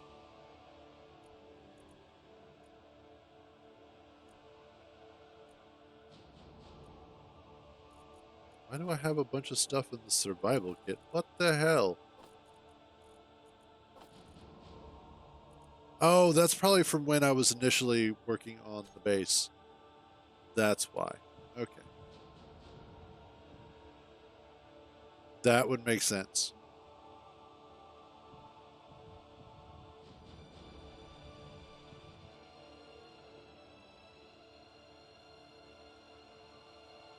All right, Brockstar. Have a good one, buddy. Thanks for stopping by.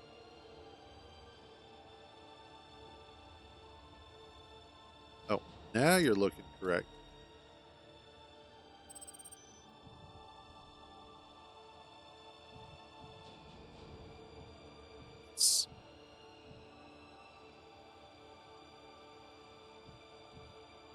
This, whoops.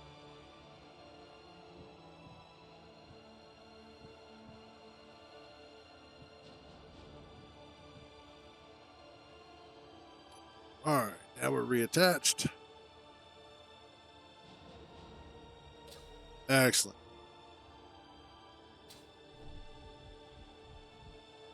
And with the addition of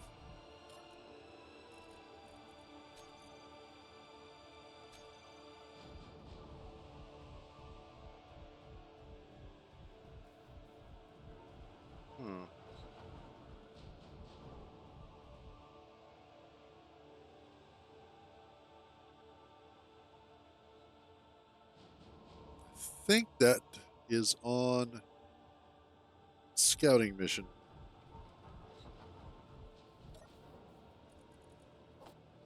And I don't like the look of that.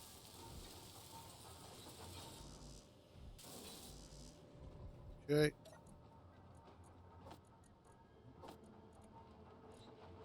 Steel plates. Let's try and get as much of this welded up as possible, which is to say, barely any.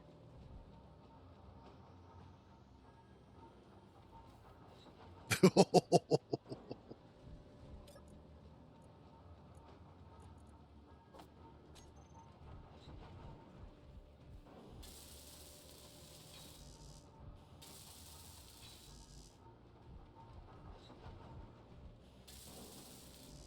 right. I'm going to need a lot more steel plate, so get some more going.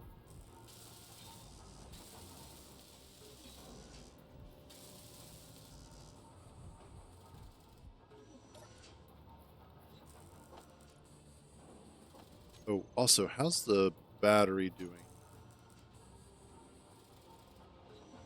The base battery was depleted in 2 hours. Okay, I need to fix that.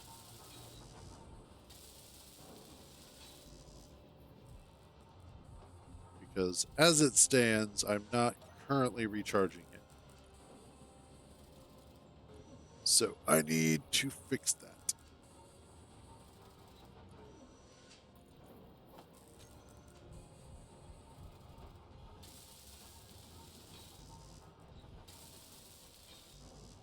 Just that and that. Get this last set done.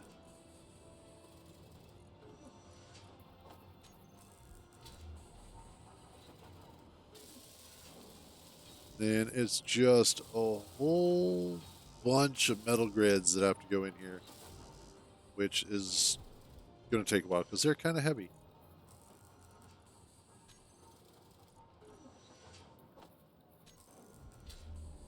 But this should go a long way towards helping to protect this stuff.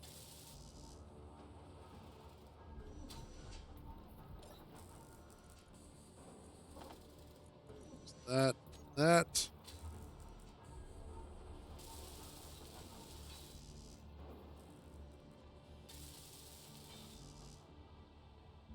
Awesome.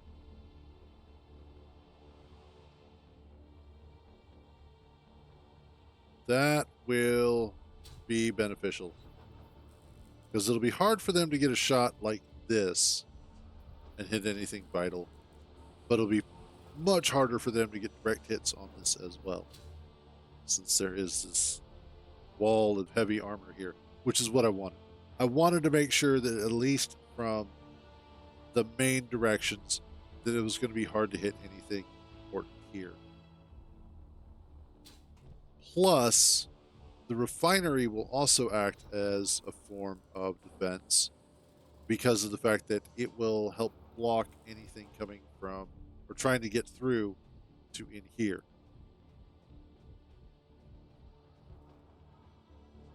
We're really close.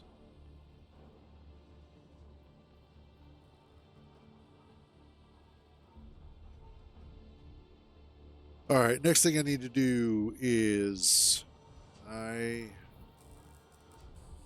don't have any magnesium, do I? Shazbot.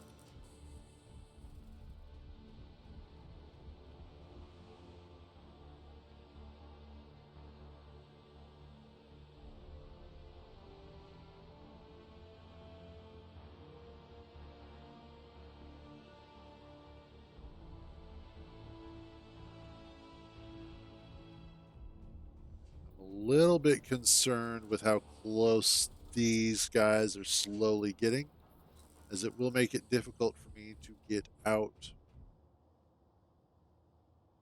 and get anything.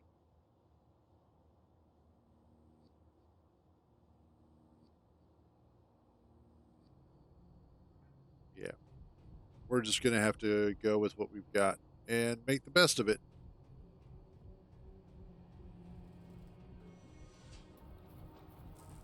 All right, next up. Let's move this over.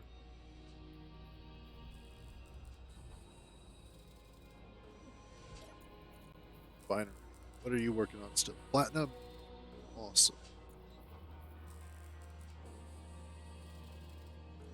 Where's my... Oh.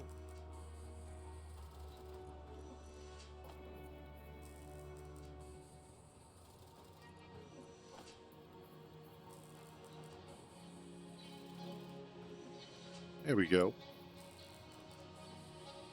Awesome. Okay, so what that should allow for is...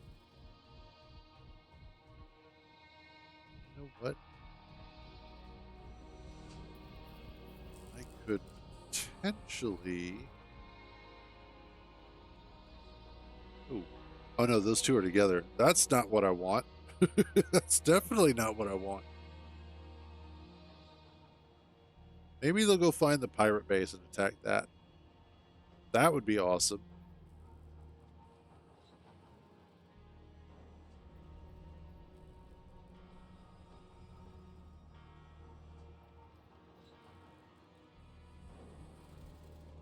But I'm just thinking I could maybe... Let's see. I could maybe get...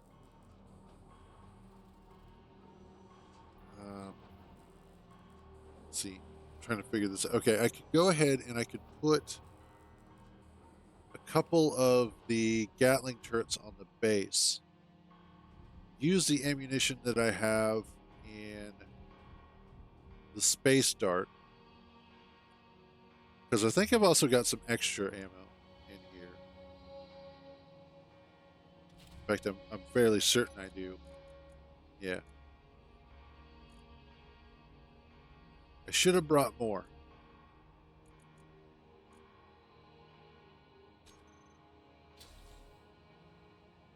But I can at least use a little bit of that.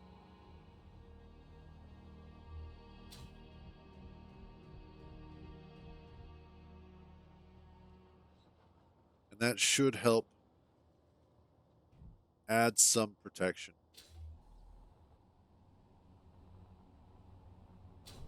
So what I want to do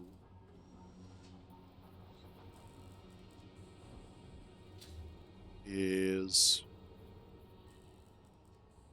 swap you out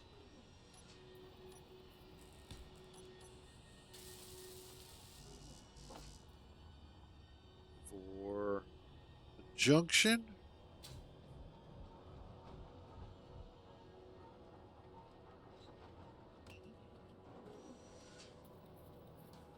There we go.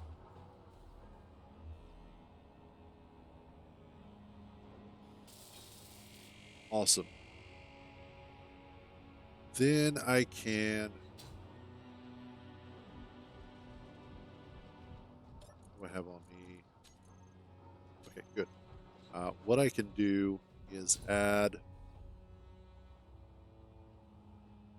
Bring out...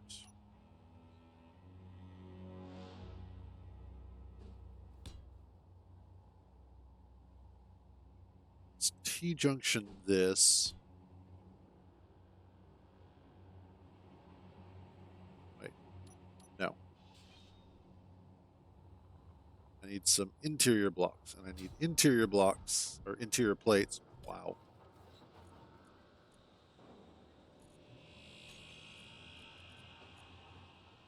Oh, am I seriously out of iron? Oh, that's going to be fun. Yeah, okay. I need more iron. Easy solution.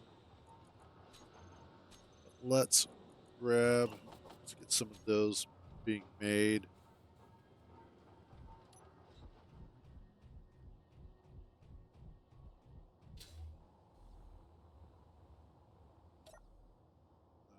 All right.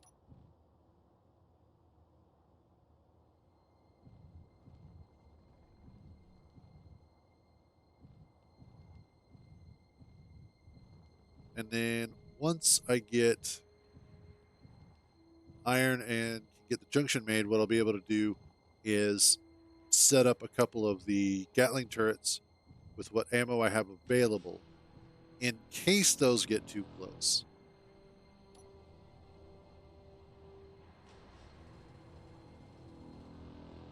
There we go. Expose some more of this iron.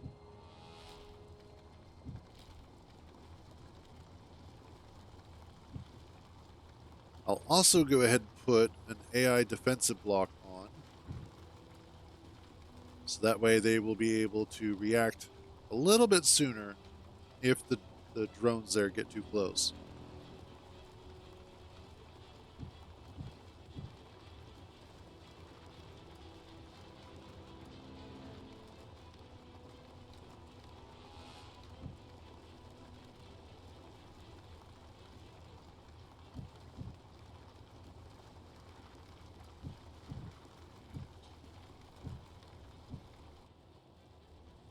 Almost full. There we go. Oops.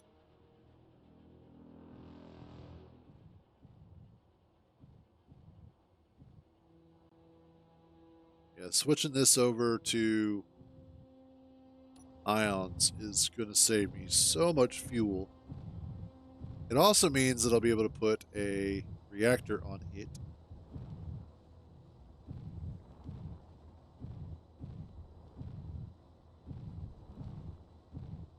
And then less fuel concerns.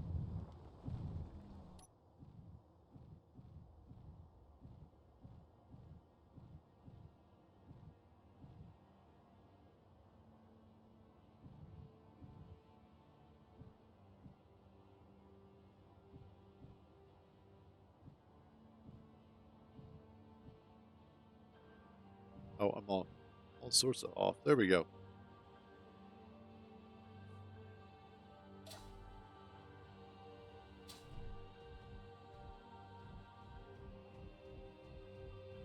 Ooh, that also means I should be able to make the gravity generator at some point. There's just all these sorts of things that little by little you start being able to make.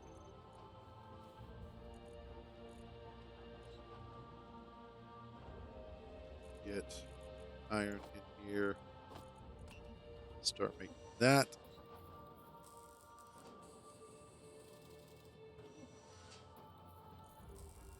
Because right now that's a little bit more important.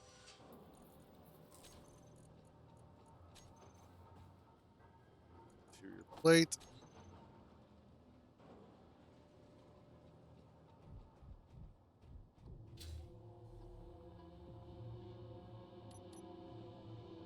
Want the junction there. So let's go ahead and get those put together.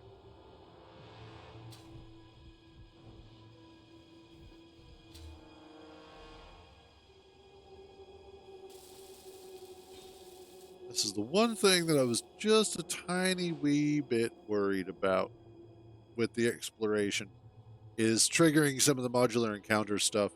I knew I should have grabbed some of that magnesium. I really should have.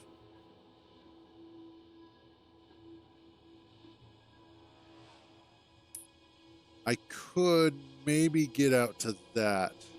If I do, I will probably just go out with Space Dart and not risk both of my ships.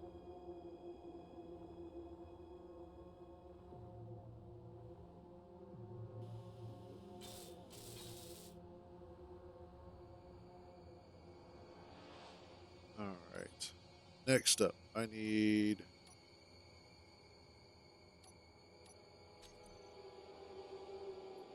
Gatling turret.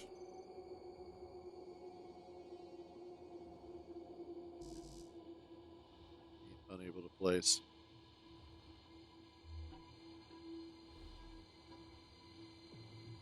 Oh, I see why. Okay.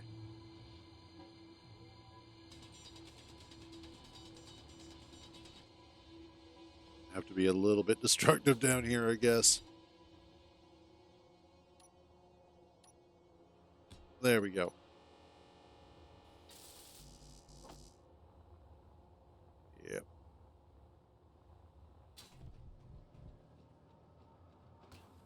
That's not too bad.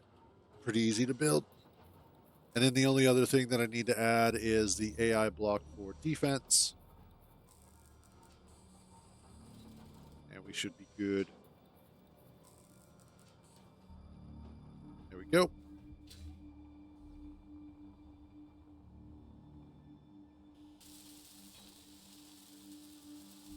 Awesome. Now I just need...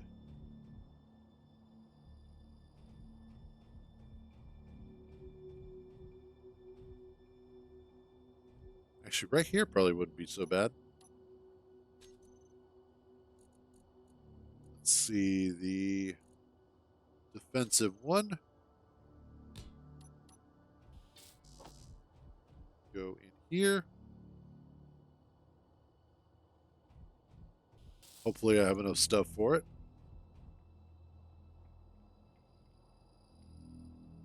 I should, actually.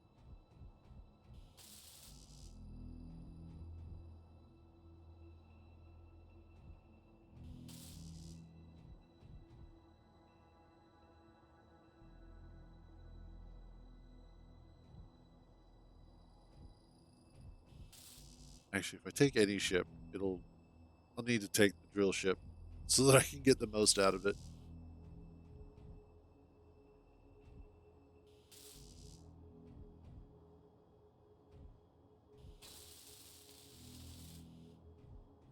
There we go. Okay. You are AI, defensive.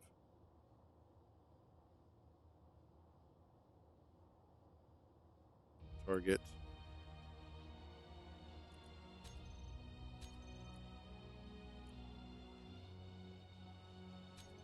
Yeah, there's no evasive maneuvers you can take.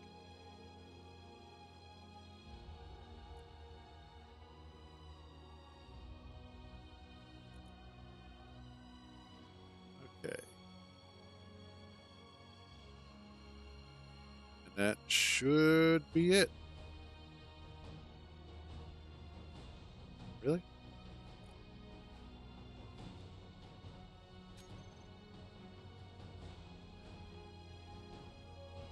Okay, there we go. Oh, shit. You are incredibly close.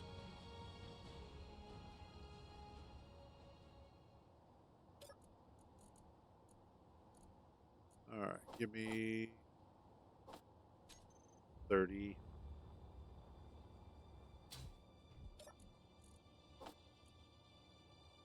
Awesome.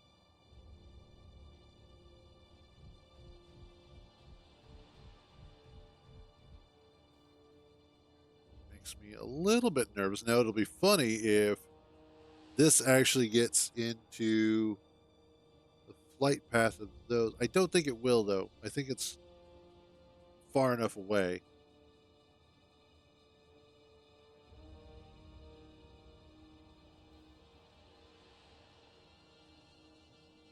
But that is exceptionally close, and I don't like it at all.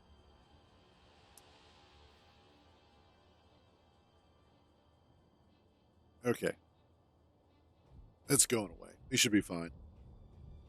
So what I'm going to do is I'm going to sit here for a few. I am actually going to take a quick AFK. And then when I get back, we will do some more work. I may go ahead and start the retrofit on the mining ship for the ion thrusters. Just so that way I can use them to take it to go get some more magnesium so that we can make a lot more ammunition.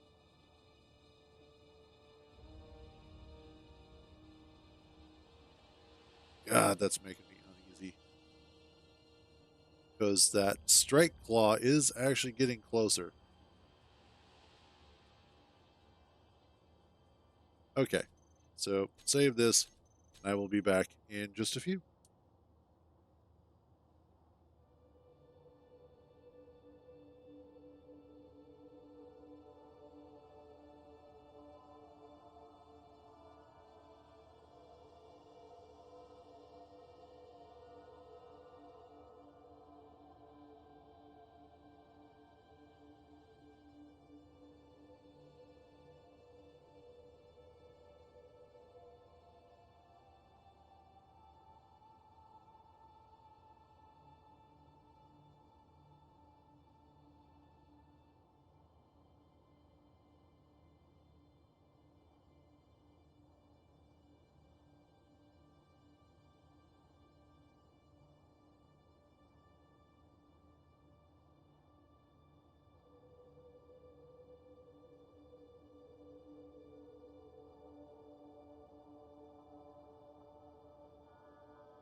Alrighty.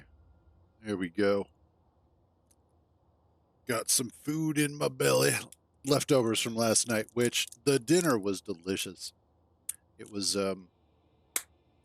basically what you do is you take 3 chicken breasts and you put them in a slow cooker along with, I think it was like a cup and a half or something, or 2 cups of chicken broth and a can of cream of chicken soup.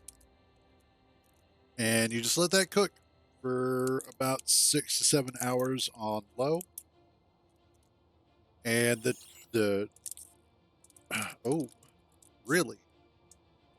Who are we intercepting? Oh, they are going after the drone facility. Nice.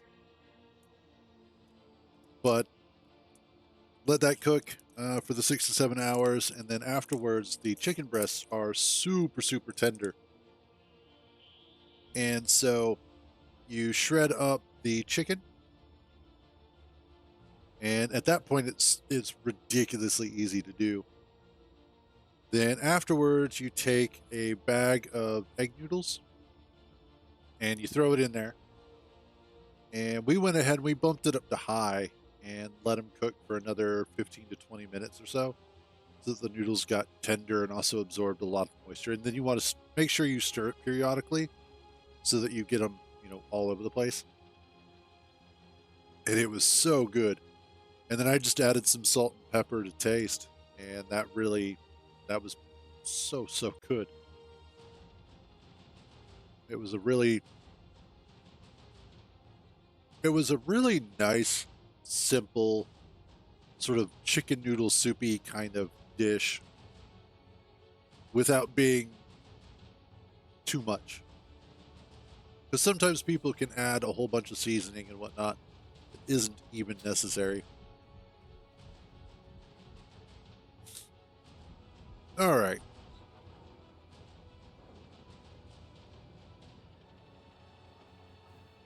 That was a weird feeling.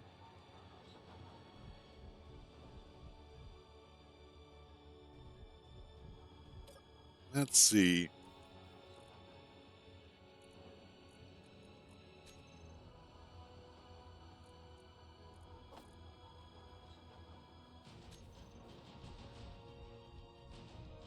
Let's go ahead.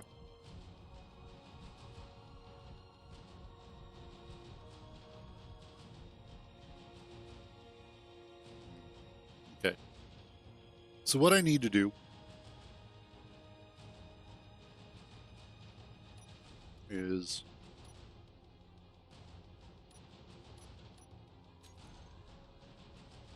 where's our ion thrusters?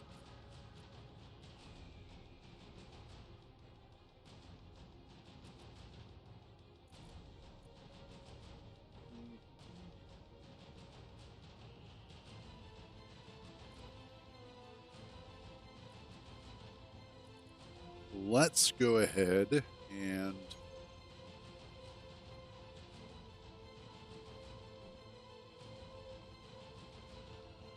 this is really going to change the overall look and feel of things.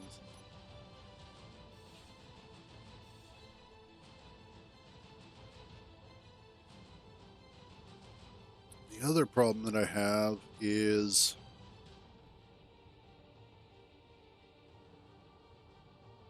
okay. Let's grab some steel plate here.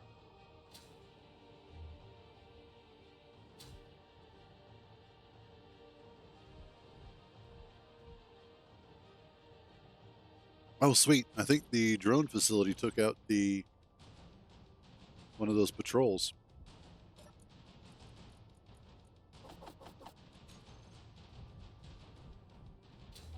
All right, what I want to do here, because I'm going to have to detach some of this stuff, is I want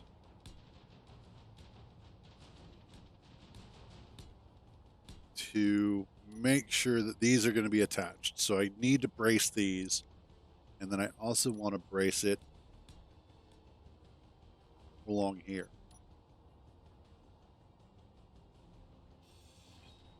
The next thing we're going to do is detach these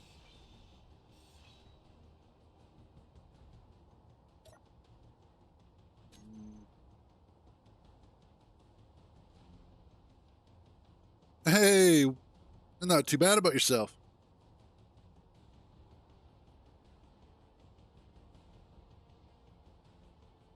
Weren't you here earlier? Yeah, you were. You were here earlier, and I told you how I was doing. And then you didn't respond. No worries, man. You know, you can always just ask the questions.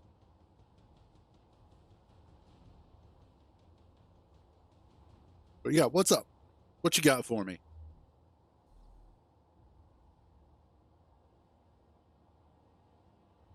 Blast gates? You mean blast door blocks?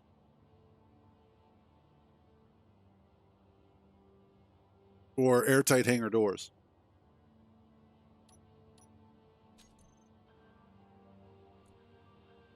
Talking about these? Okay. What about them?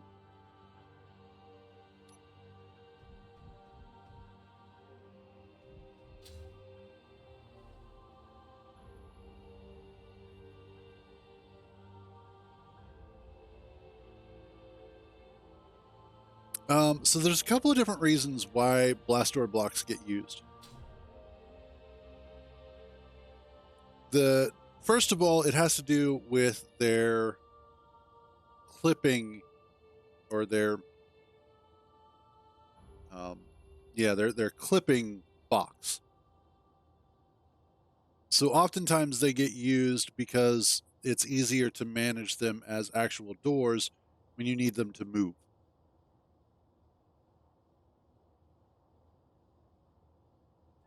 It depends on which one. I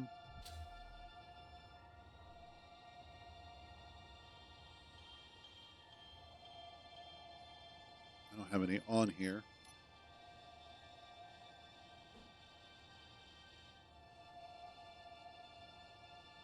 I don't have any steel plate. Why do I not have steel plate?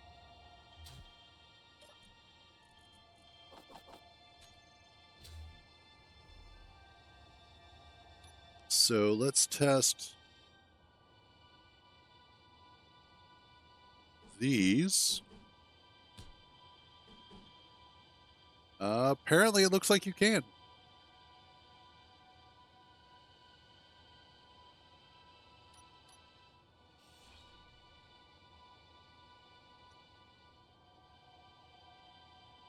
I don't know. I don't know if that's true for. Let's check the large grid version. Yep, looks like it does that for the large grid as well.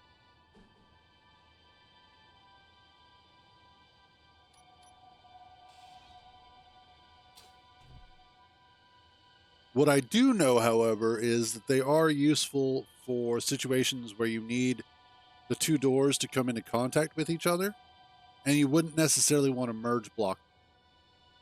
So that's why they tend to get used for larger hangar doors and things like that. Just because they will slide across other blocks much easier than if you were to do, um, light armor on light armor, unless you do light armor edges.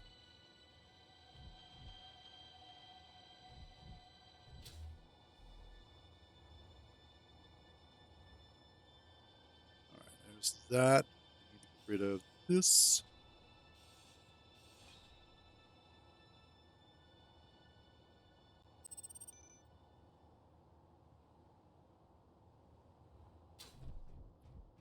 Well, what you could do instead of merge blocking it in place is to actually go ahead and rotor lock or hinge lock. So that way, as you're driving, you hit the hinge lock or the rotor lock, and that'll keep it from bouncing around.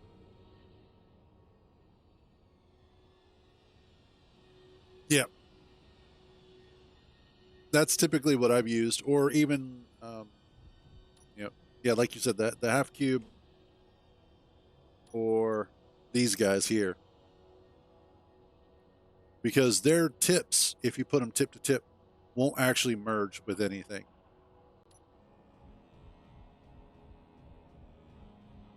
But they will create an airtight seal, if I remember correctly.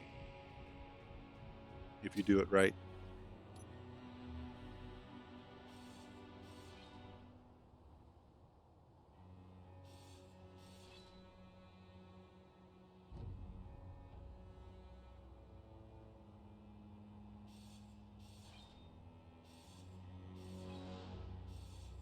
Nope, nope. That's going to be pull up.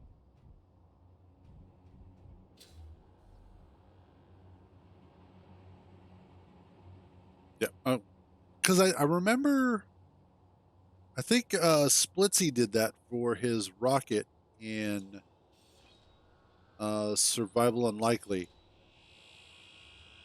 if I remember right. Okay, that takes care of those. Yeah, because again, that tip has no actual connection point, so it can't get merged to anything permanently.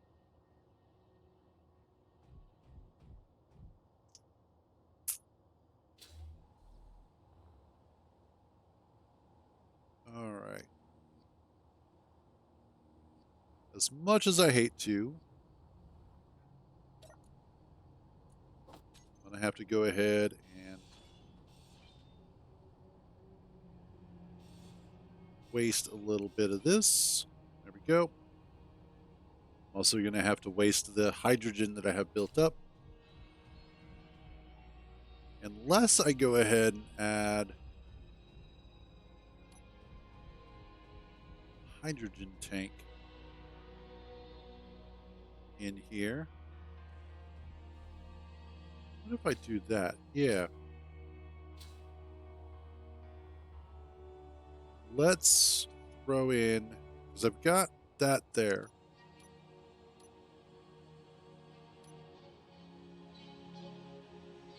I can do the small hydrogen tank underneath.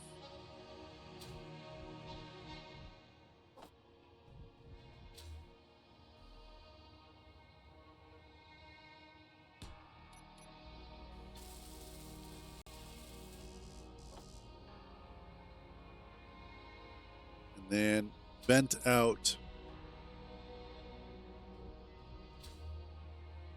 I have to turn those back on. How do I not have all the parts that I need? Oh, because they're large steel tubes.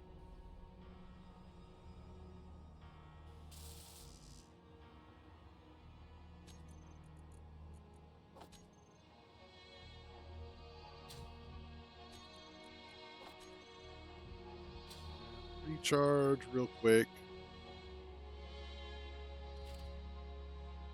Oh, the only problem with the tier 3 welder or the tier 3 tools, they do take up a lot of power.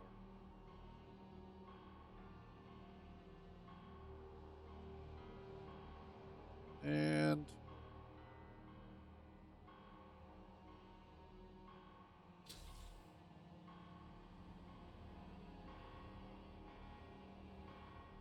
yes, pistons do have a tiny amount of gap that they create.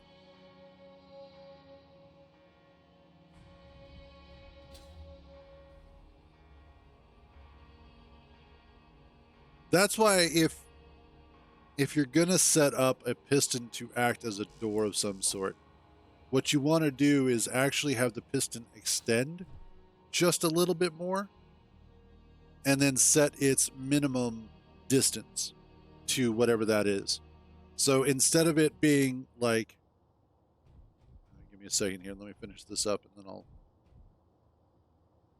Okay, so instead of doing fully retracted piston, a hinge? No, a hinge should be fine.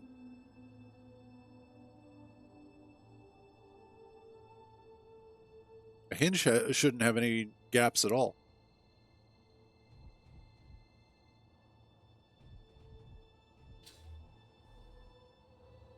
Are both blocks on?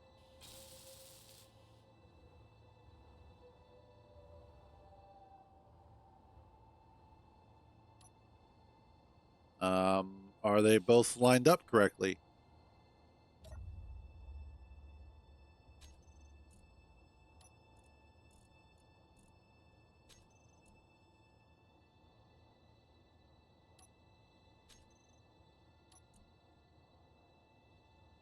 Yeah, but I mean, are both merge blocks aligned correctly so that their merge attachments are aimed at each other?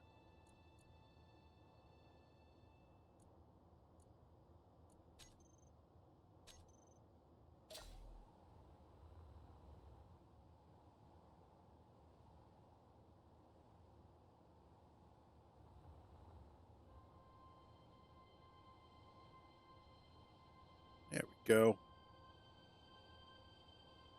Okay.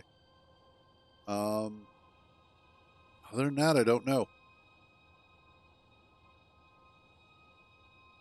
Because they should merge just fine and without issue.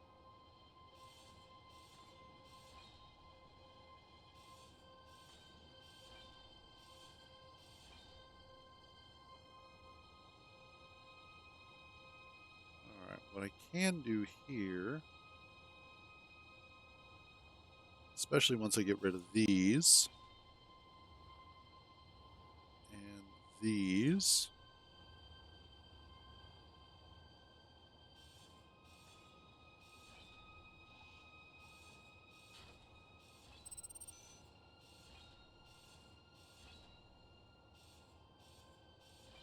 There we go.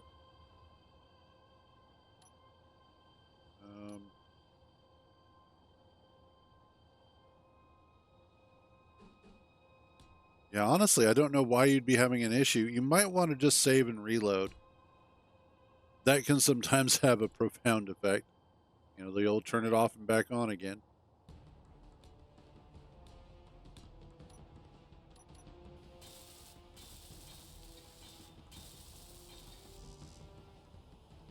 Oh no.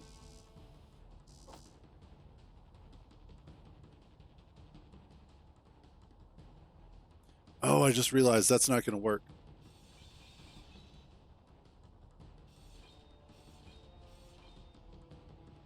And it's not going to work because the cockpit isn't directly connected to anything.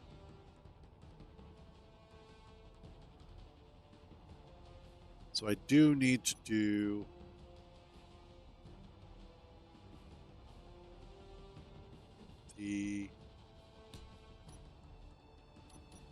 this.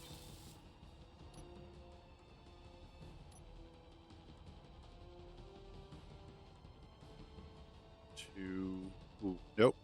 Needs to be that. There. To there. There we go.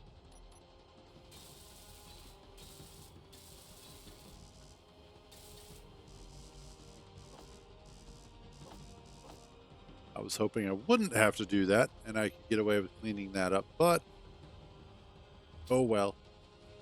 There we go.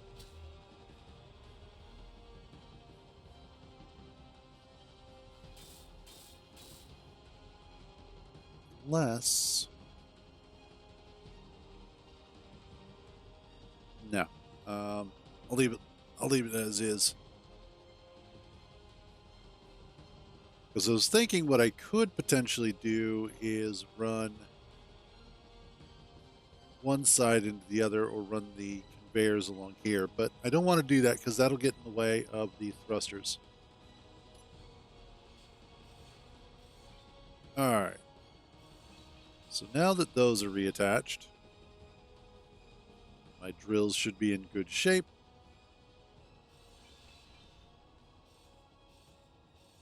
There we go.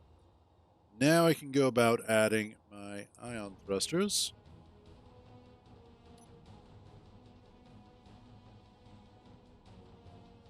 I'm thinking, let's see. Thinking, let's move the gyro.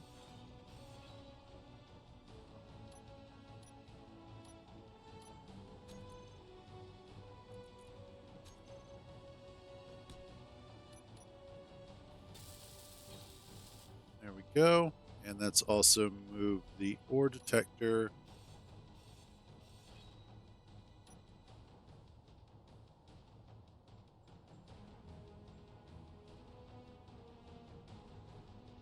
Oh, I know why I had that block there. I don't need it there anymore.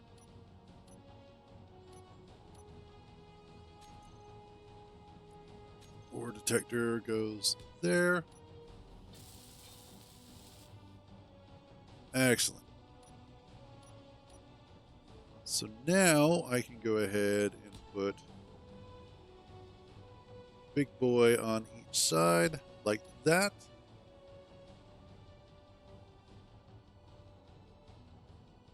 Oh, hey, there goes a dory.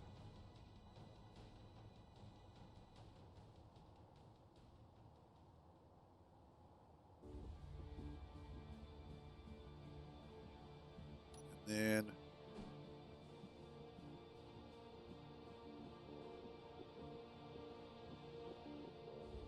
I think that should be fine.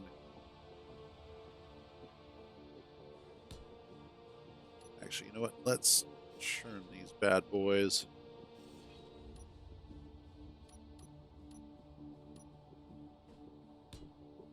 There and there. The reverse thrust is going to be the most important thrust vector.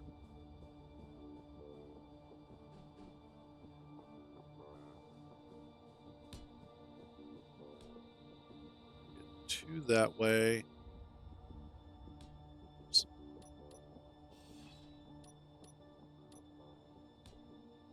Two that way.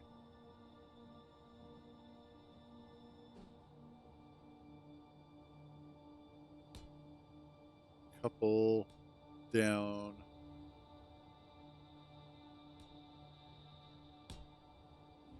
And then I should quite easily be able to attach two over there.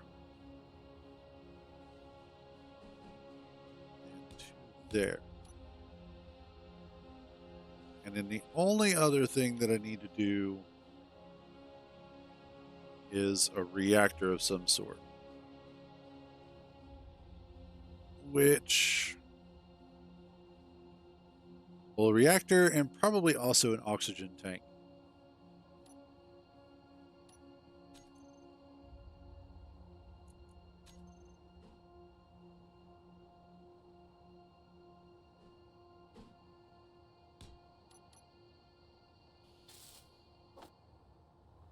Let's get that done up.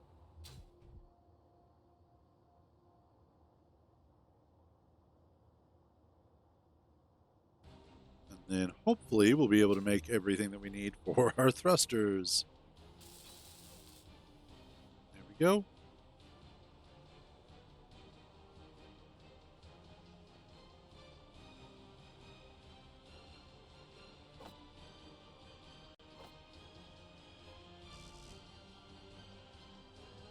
Actually, you know what? Let's get our two big thrusters first.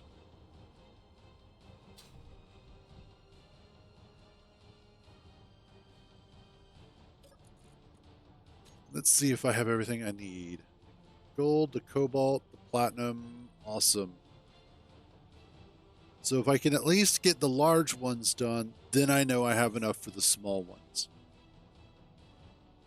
And then I should also have enough for what I need for reactors. So I can get a reactor put onto our mining ship to help offset the power drain from the ion thrusters.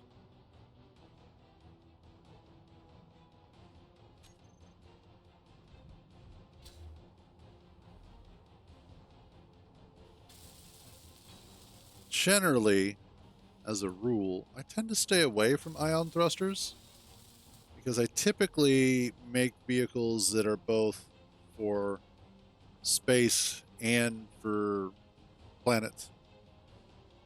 So this is kind of new for me. Let's try and get everything we need. Whoops.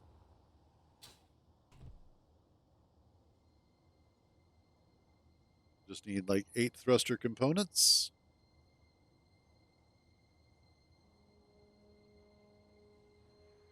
And then what I want to do is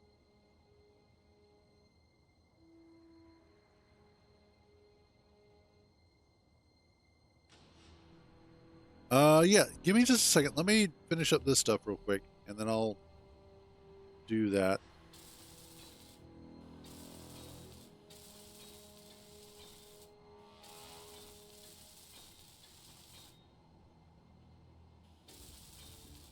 Let me recharge.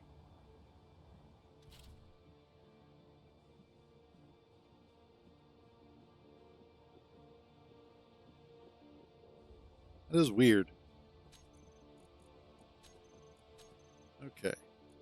Let's hop into creative real quick, and we'll figure out what your merge block issue is.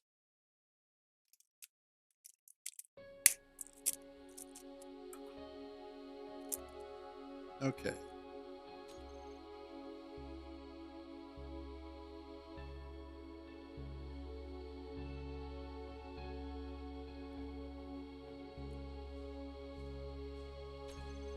Let's go to tutorial day. Yeah.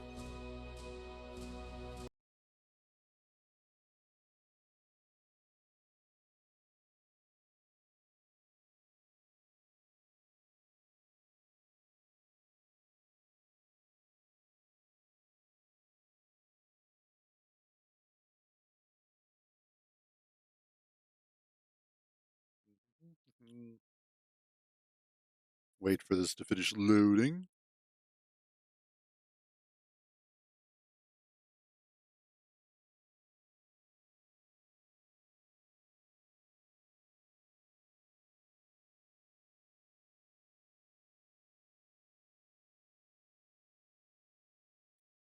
Almost there. God, that's good candy.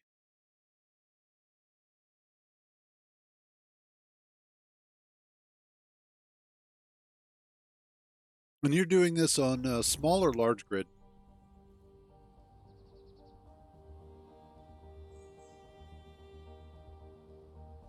Large grid? Okay.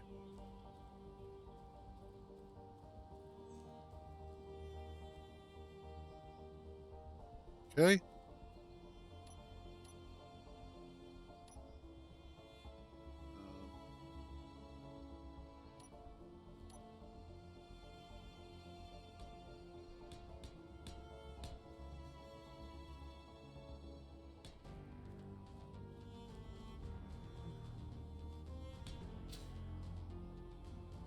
All right.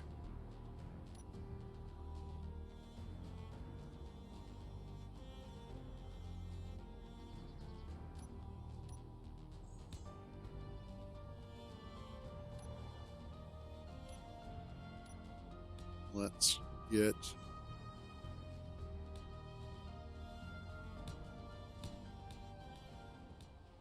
a little bit of this.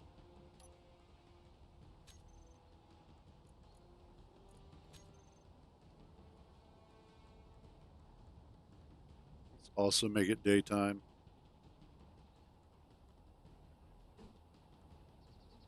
Okay.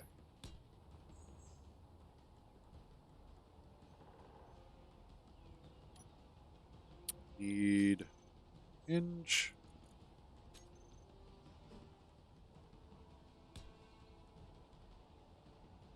Need battery.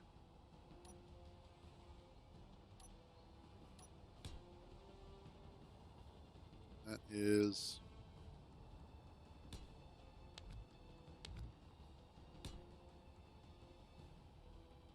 no.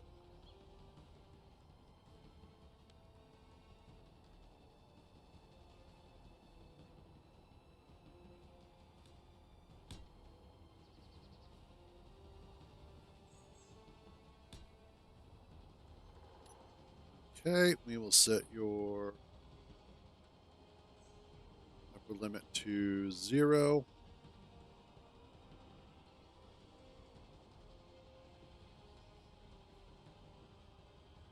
All right.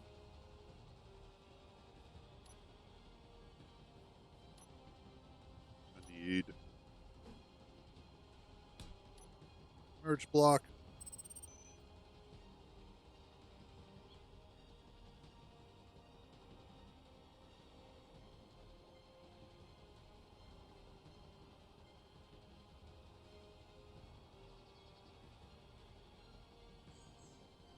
Now that's interesting.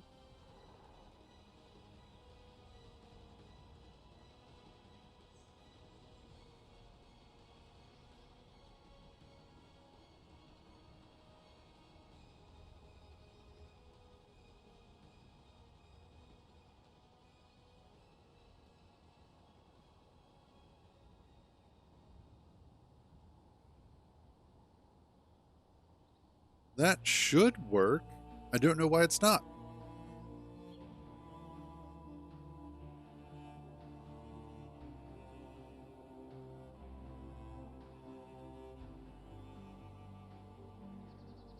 I don't know. That might be. It's either build info or build vision. Probably build info.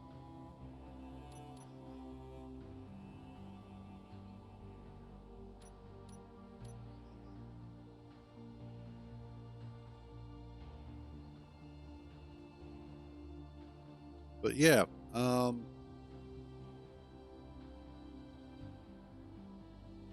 because that's lined up the way that it's supposed to be.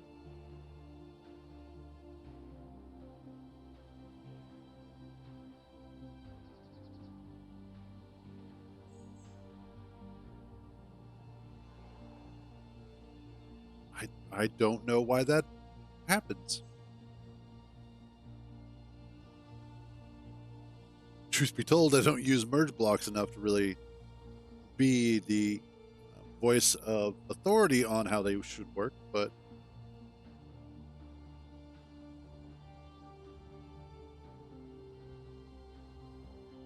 now I imagine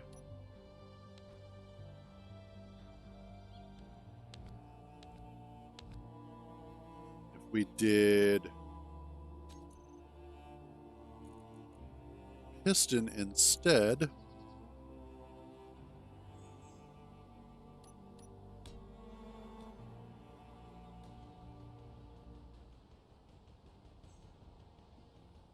okay,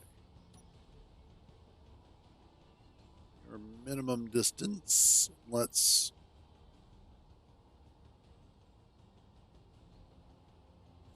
reverse that.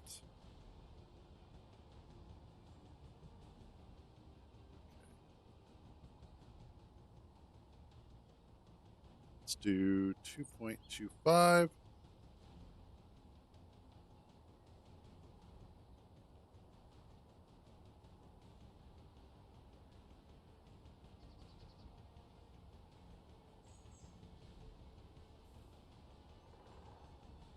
Looks like I could come down just a little bit.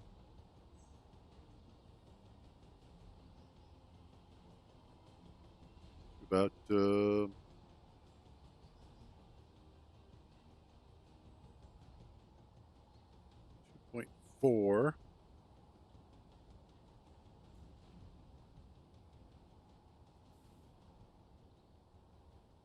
Yeah, that should be good. Then I bring that over there and that. And then I want your maximum distance to be, let's say, just 5. Just for the purposes of testing. Lift that up.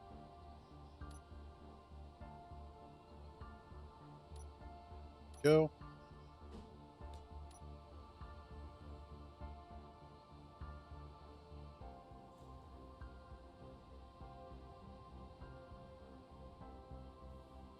Yeah. So that'll merge. So with a piston, it'll merge. But for whatever reason, with a hinge, it won't. That is an interesting thing.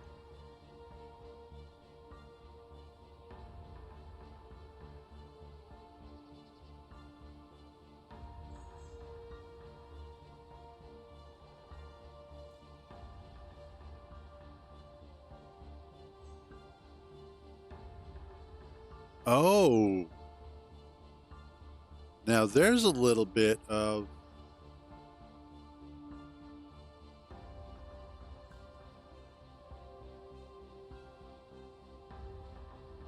That's right. It does detach from the piston.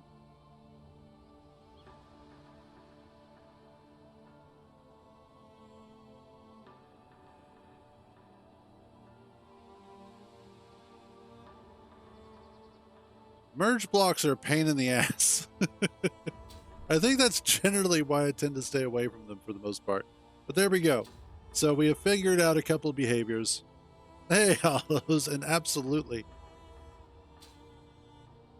But yeah, merge blocks are a pain.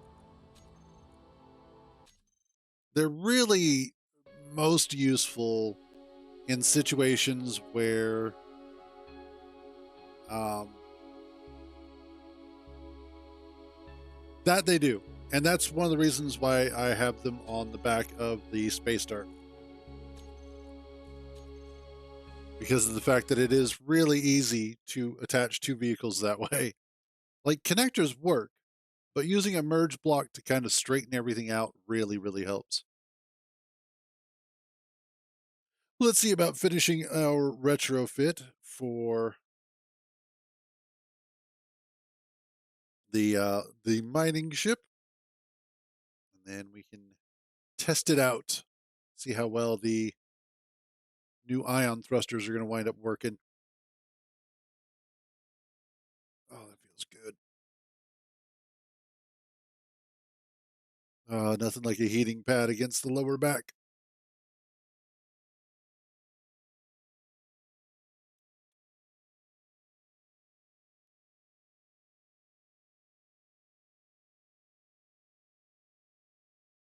That's true. You absolutely could, and especially with the inline small connectors or the inset small connectors. Well, no, because you don't have that, but actually, just the inset connectors would work fairly well. Because I was thinking small grid, large grid, the inset connector would probably work out really well, since you could make it part of the actual grid a lot easier. And yes, I am also an old nerd. I'll get over it. Eventually.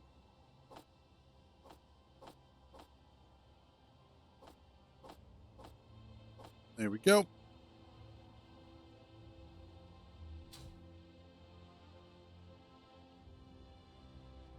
Let's get the rest of the components that I need.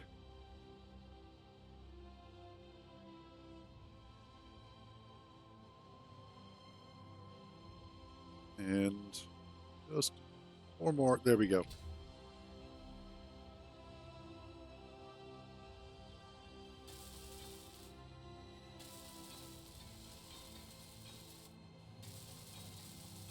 There we are. And then the only other thing that I need to do is add a reactor to this, which I'm thinking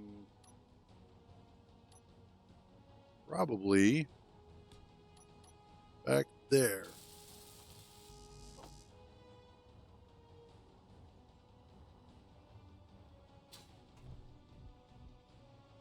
And then the 3 reactor components. Yay!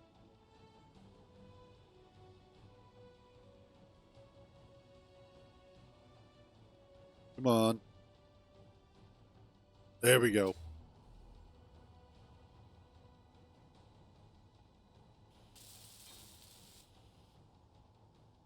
And hopefully, oh yeah, that's not going to get refilled. Let's empty you and uranium.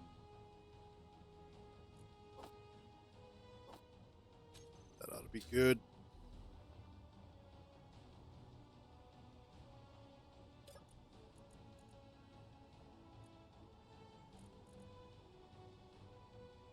Reactor. Okay.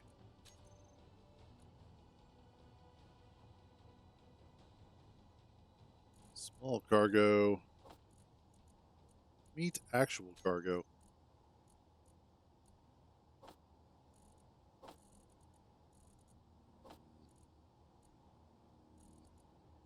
And more.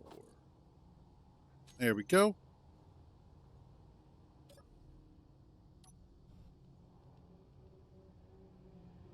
All right, that actually flies fairly well. I just need.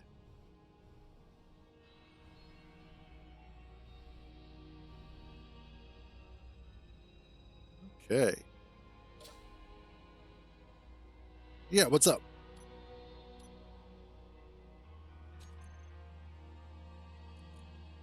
Blood lamp.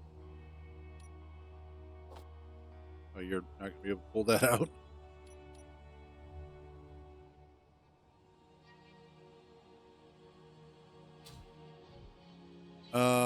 Well, there's a couple different ways that you could do that. Is you can actually set up that connector to be an ejector instead. So if it's like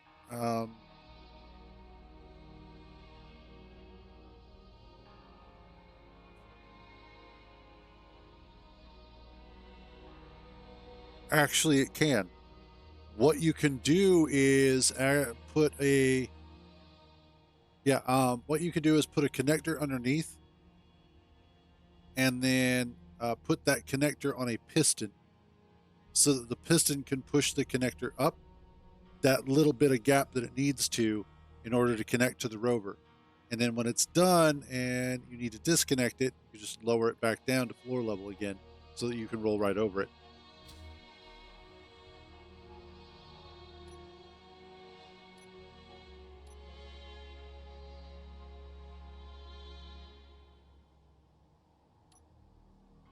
I mean, you really don't have much choice. There we go.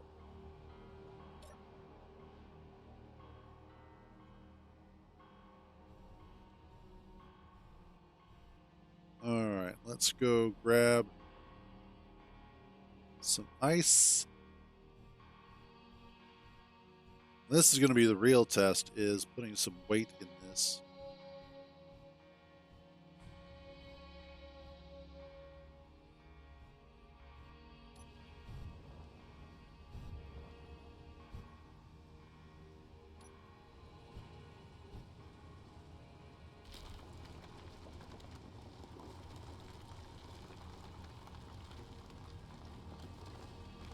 Well, you could always add the conveyor line, and you could just use the armored conveyors since they're full blocks.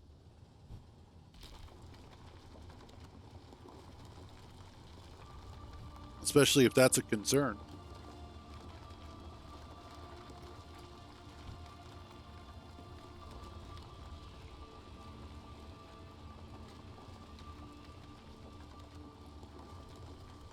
That's why you replace some of the blocks.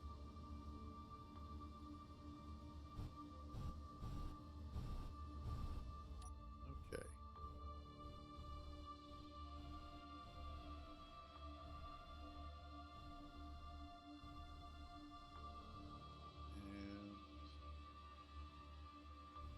Okay.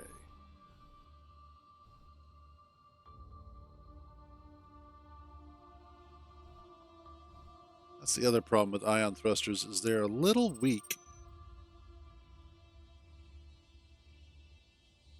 I could probably get a couple more reverse thrusters on here. Oof.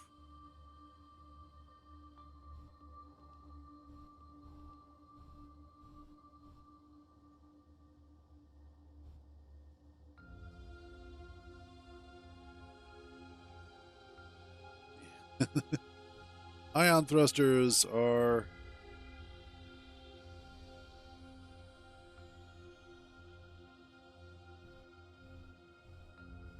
just a little weak for this.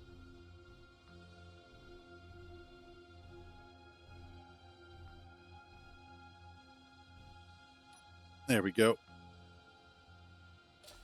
Okay.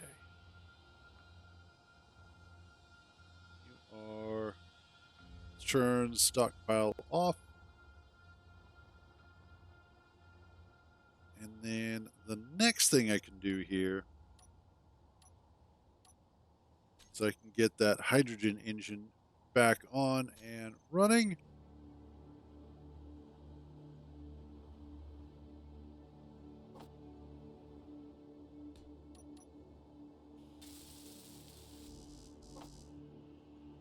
Actually, no, not like that. Let's do that. Okay. That should help.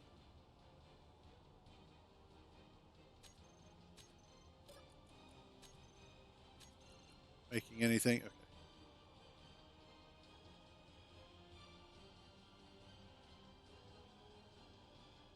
I don't like how close those are.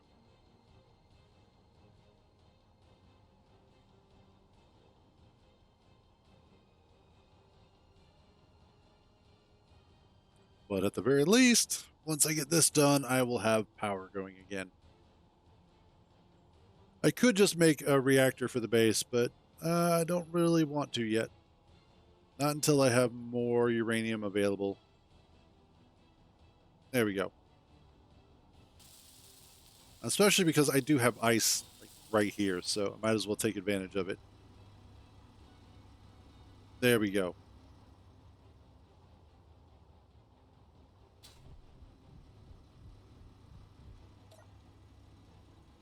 Let's dump that. This is recharging. Perfect. There we go. Oh, something's coming in through this way. Sort of. Yeah, it is. Okay.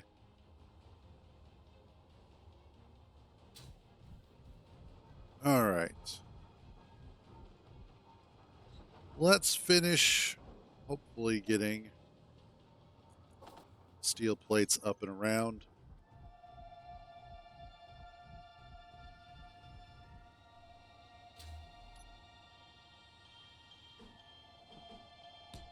Go.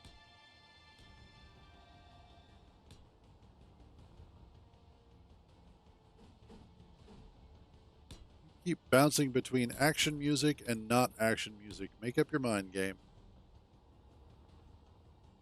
This bipolar disorder shit is not going to fly.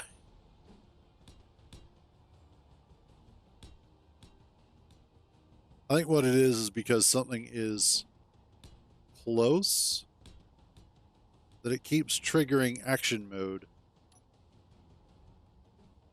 even though no action is actually taking place.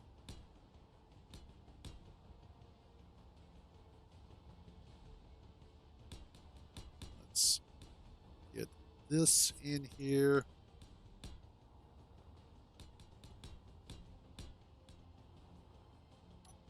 Yeah, that'll look good. Oh, there is. That's nearby. That's why.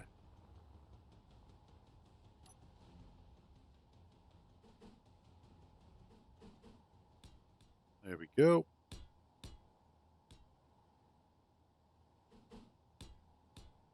Nope, that's not where you go at all.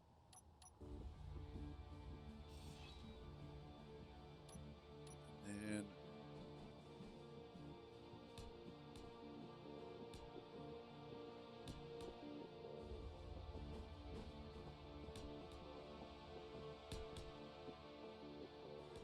there's that. And then finally we get this dude here. Cool. Let's see about getting some of this welded up.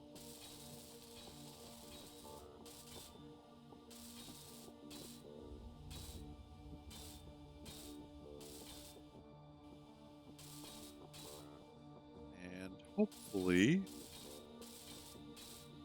I would like to at least get this scaffolded by the end of today.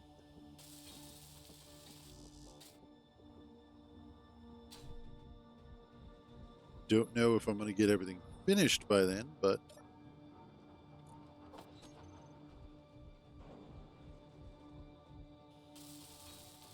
Because even if I don't get a chance to make this fully airtight, at least having it mostly put together will make me happy.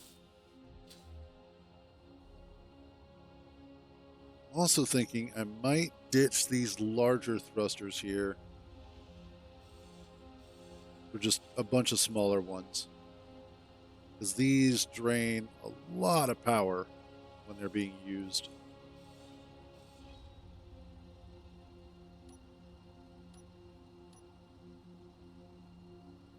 But the smaller ones tend to be a little bit more efficient, so I can probably just stack a bunch of these. Do like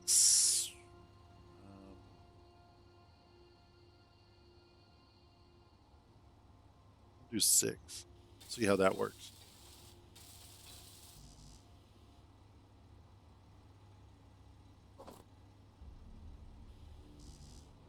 Okay. And then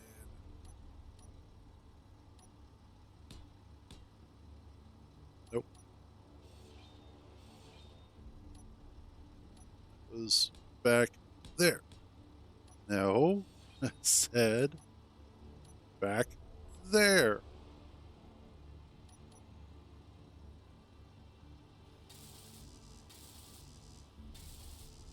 Okay, so it's mostly just the construction components. Cool.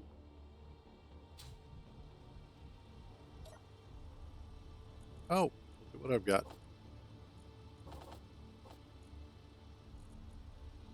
Let's see. Are there? Nope. Construction.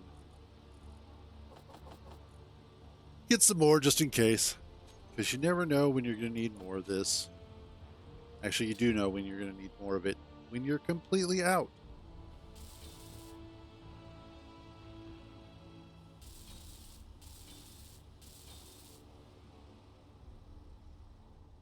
There we go.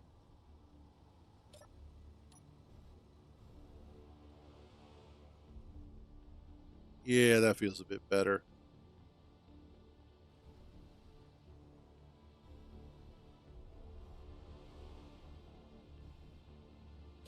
What that also means, though, is I can probably get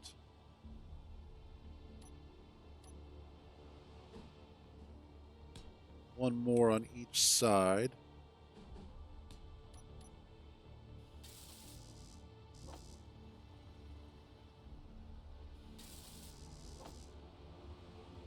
And that should help with the overall maneuverability of the ship.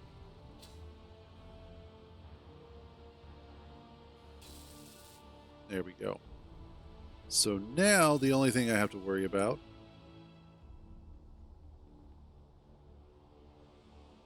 awesome.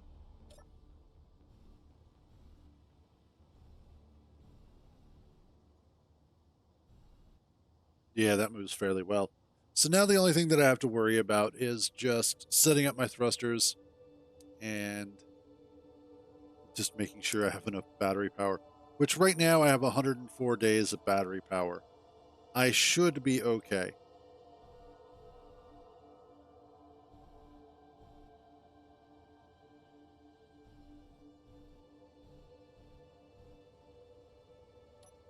Awesome. There we go. Cool.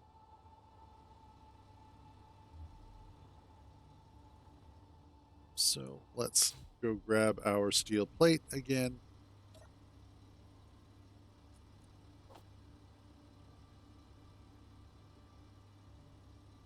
How?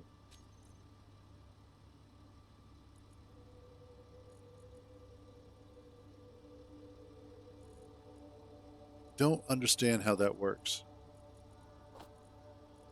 How does the. Oh, actually, that might be from when I was working on it. Anyway.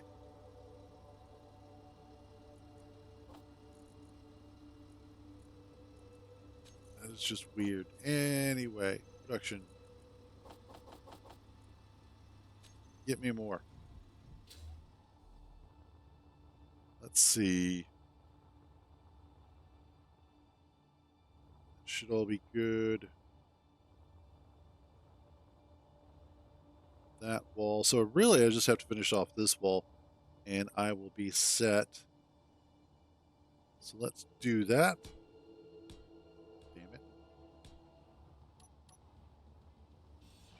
Thank you.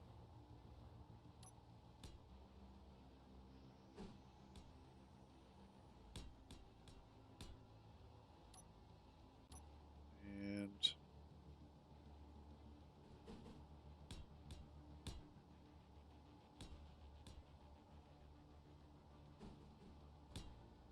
get this in place. Finish off here.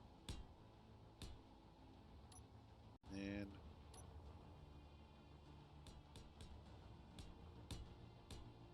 now for the second story, I am actually going to add like windows and stuff, make it more interesting. But for down here, I'm not too worried about that. I mostly just want to make sure that it is solid armor all the way around and is going to be able to withstand some impacts.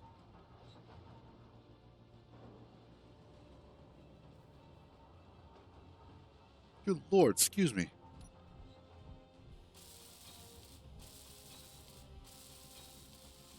Start getting ourselves welded up here.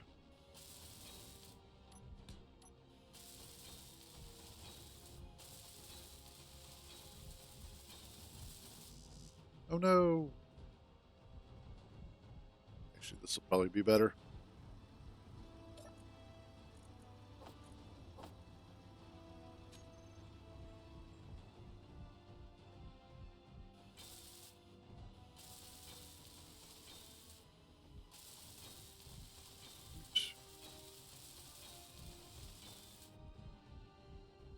Alrighty.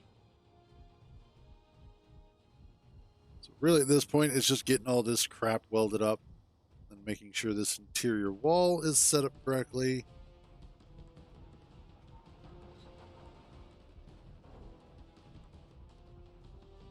And just also adding some lights. We're going to need some lights in here as well. Hey, lazy chair, how you doing? Are we out of kinda?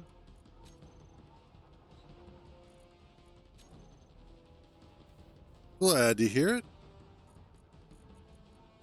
It's about platinum.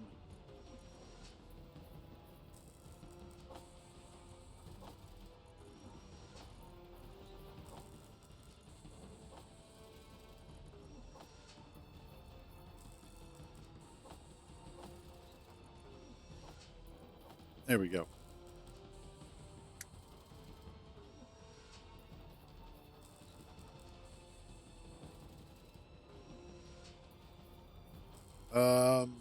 Maybe. Well, it depends on what you're trying to build there, lazy chair. Like, are you trying to build a base? Are you trying to build a vehicle? Because finding the starting point is always about figuring out what your actual build is going to be.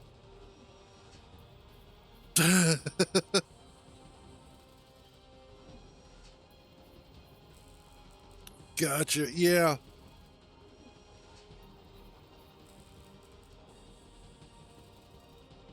Gotcha. Yeah. Building ships can be a little bit more tricky because of the fact that there are certain considerations to make. So, again, that also comes down to what kind of vehicle you need it to be. Is this going to be a transport vehicle? Is this going to be an exploration vehicle? Is it a mining vehicle?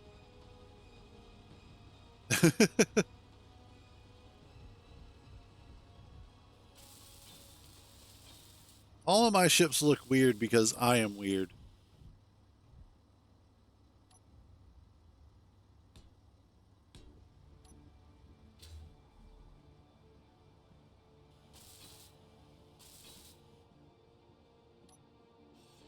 That's right. I didn't finish that off so that I could finish these off.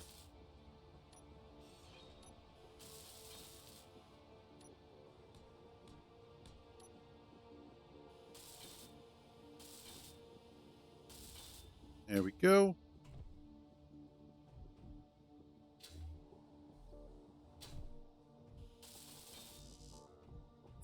Almost.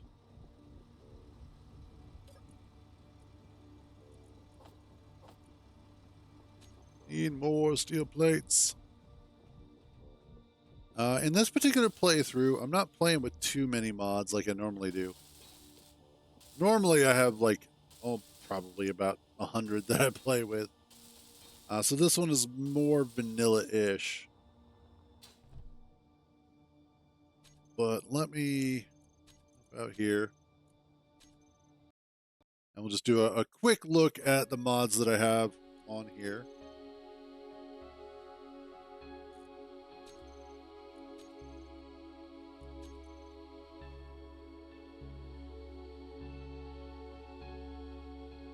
And there we go. So mostly it's quality of life stuff like screen gunk be gone, build info and build vision, grass be short. I've got my HUD mods, my LCDs, paint gun. I have to have the paint gun.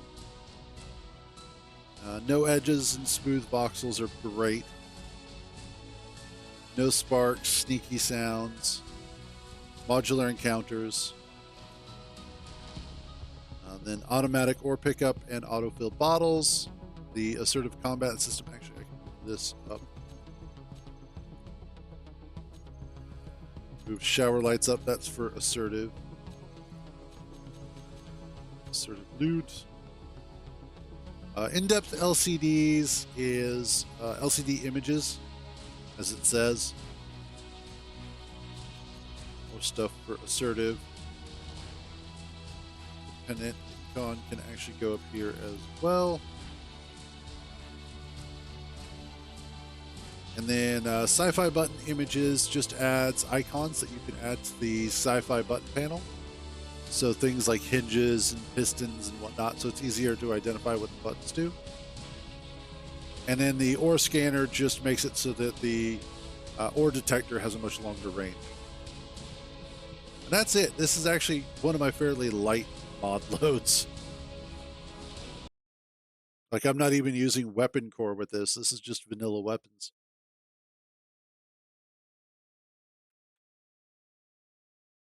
But in this particular case, I wanted, because like I said, ordinarily I do have a lot of mods that I run. Weapon core, plus weapons, shields, that sort of thing. Lots of additional blocks. But in this particular playthrough, I wanted it to be a little bit more vanilla. So that way it was, in some cases, a little bit easier for people to follow along with if they wanted to.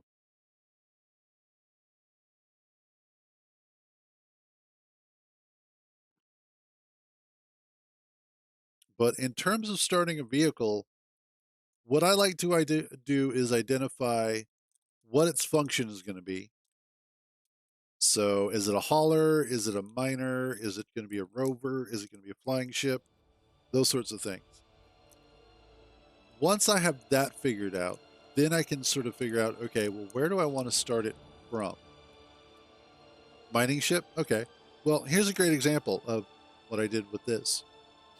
So the mining ship that I'm using here, and this is actually a retrofit of it, but I started out with the cargo container on this. And in this particular case, I'm using the modular cargo container from the Contact DLC. And then I was like, okay, well, this is the cargo container that I'm going to have. How am I going to fly it? As far as, am I going to use hydrogen? Am I going to use ions? Am I going to use atmospheric thrusters? Where is its main area of use going to be? And since this is only going to be used in space, I went ahead and started with hydrogen because I didn't have access to what I needed for ion thrusters. So I needed the hydrogen tanks, and I went with small hydrogen tanks because I wasn't planning on flying this all over the place. And then slowly start building out from there. You know, what other parts do I need? What's, you know, how many drills do I want? So on and so forth. Until you start getting the ship constructed. And then just make sure you have all the necessary parts: battery, gyro, ore detector, drills. Make sure everything's connected up. And after that, it gets pretty easy. And then if you really want to, you can go back in and clean up your design so that it looks nicer.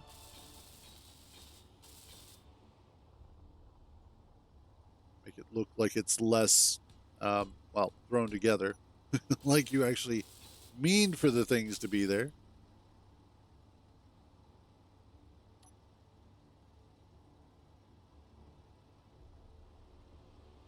Yes, that can happen too. So sometimes what I like to work on is efficiency and compactness of design. A personal goal, but that's okay if you start out with really big ships or things that are bigger than they need to be, because that at least gives you the opportunity to understand the design of the ship and how you want it to be built, whatnot. And then you can go back through and maybe cut out some stuff, move some stuff closer. Maybe you don't need all of those thrusters. Maybe you don't need as many batteries, and just start whittling it down as you go.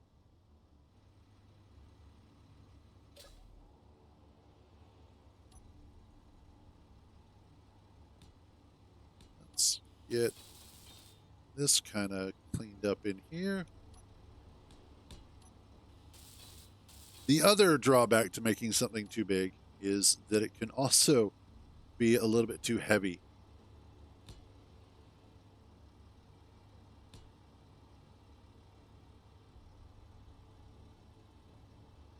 There's not anything necessarily wrong with that. I made a battleship that was absolutely ginormous, and it really didn't need to be, aside from the fact that I was specifically putting some ridiculous guns on it.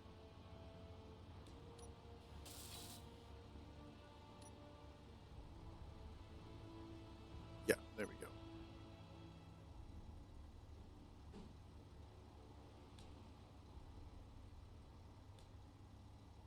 I wouldn't necessarily say that that is unnecessary at all. That sounds like it's incredibly necessary. How else are the resources going to get out of the ground? How else are you going to remove the planet from around the iron? See? Sounds totally legit to me.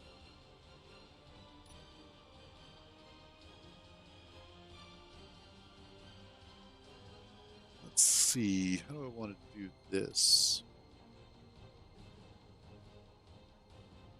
Oh, good lord.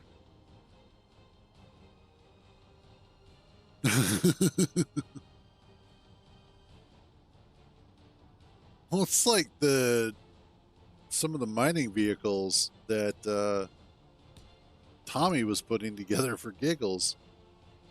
These things were absolutely ridiculous. Really cool, but super ridiculous.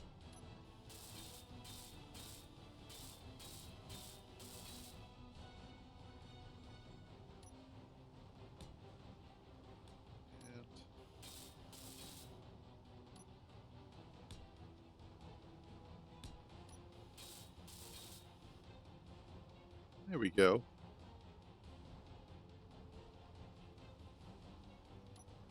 And let's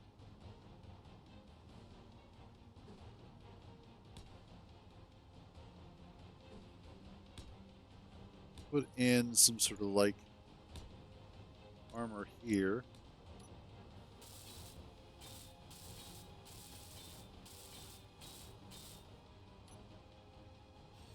So that it's a little bit protected along the bottom. Bottom protection is always necessary.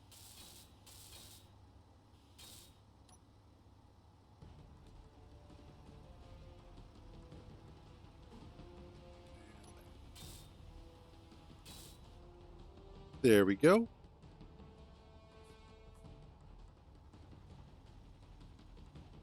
That should be good.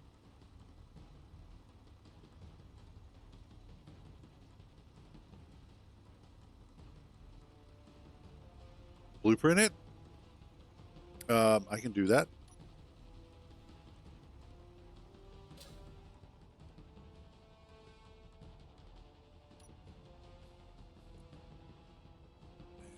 Okay.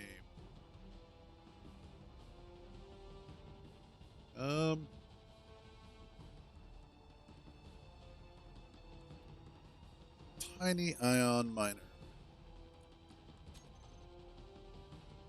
There we go. Oh, I don't even. I've been playing long enough. I don't care about that sort of thing. The only time that I blueprint a ship is if I need to replicate it.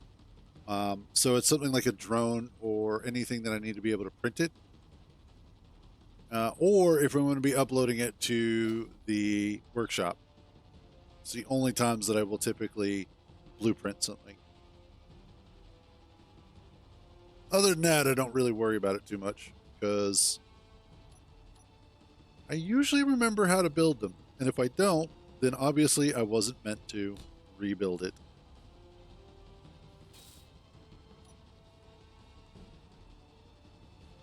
Whoops.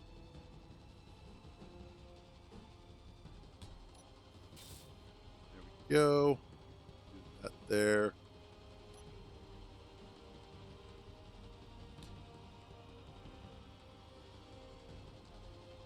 And there. However, it does need different color.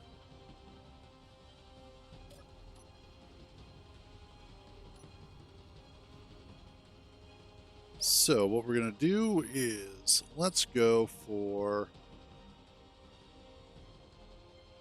I know what we're going to do. We're going to do a base coat of battered armor. Or what about rusty armor? How's rusty going to look?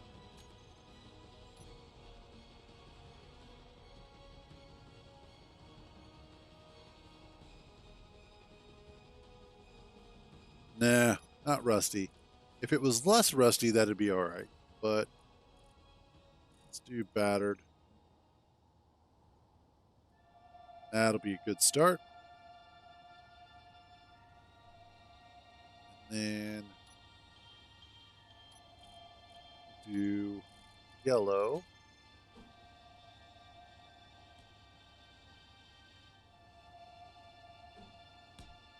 I want to run this down here like so. Yeah. Yeah.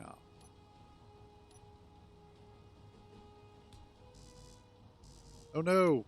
Need more steel. That's right. I can't just nip around the wall now. The wall is there. Okay. Don't need that much.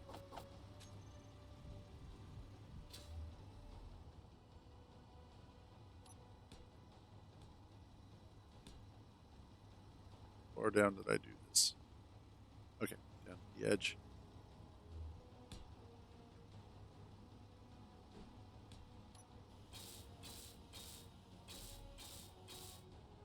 There we go.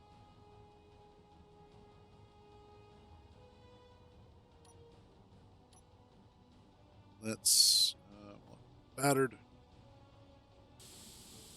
Let's do the drills in yellow. I like that.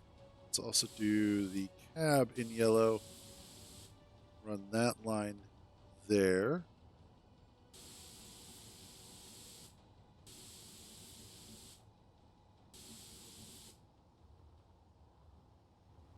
And battery,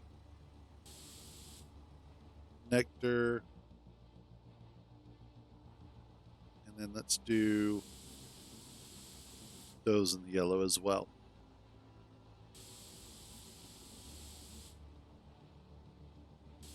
There we go. Yeah, there she goes. That's a nice looking ship. Yeah, I like that.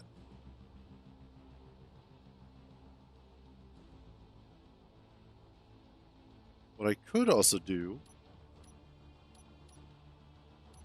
there we go. Let me get the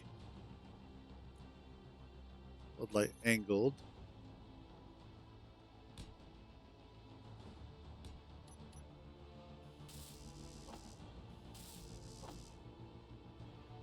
And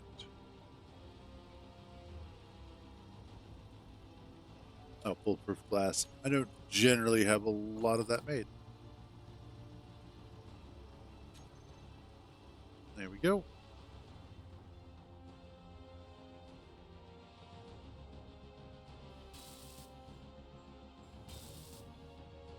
And then just to make sure that I keep my oxygen tank kind of safe, we'll just put a little bumper here.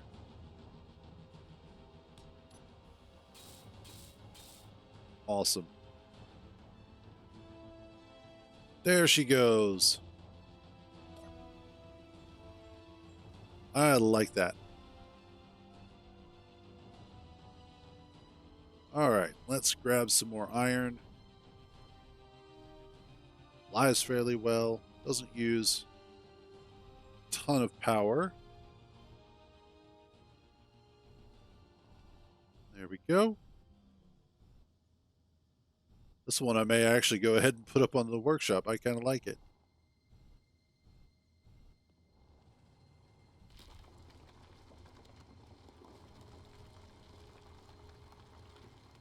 And let's grab some more iron while we're at it.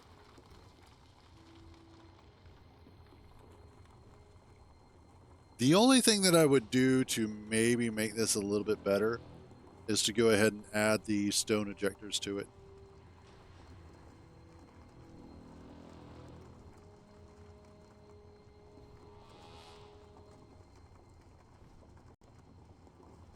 But that's like pretty much the only thing I would do to adjust this.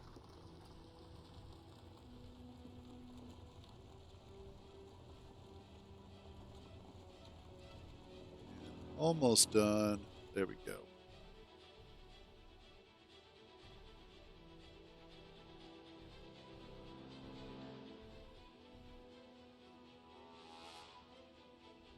Clean this out a little bit more.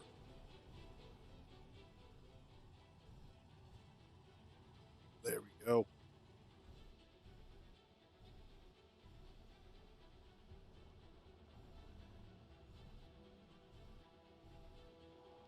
Oh yeah. Little bit heavy. Like you can definitely feel that it's got weight inside of it now. But the ion thrusters are now doing pretty good. That also means that I won't be burning through nearly as much ice. And she'll be able to make longer trips without much issue if I need it to.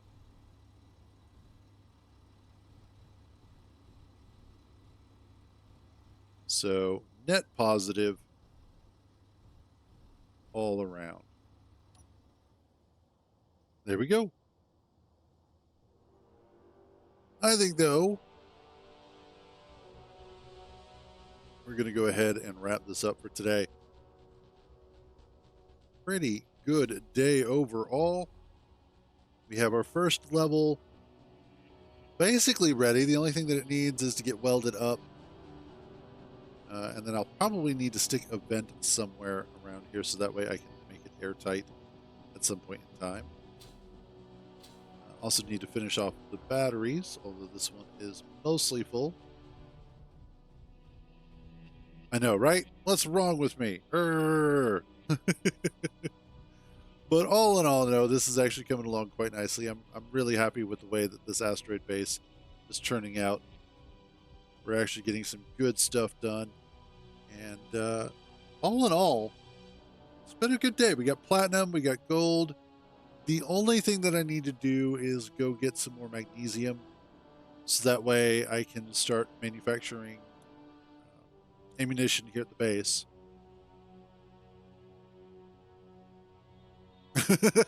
That's fair. Although, honestly, if you're watching videos while I'm droning on and on, doesn't that defeat the purpose of the videos? Either that or you might have one of those attention deficit disorders, which is probably true, knowing you the way that I do. But anyway, like I said, we are going to go ahead and wrap this one up. We'll be back tomorrow. I might go ahead and just do some welding overnight. All right, fair enough.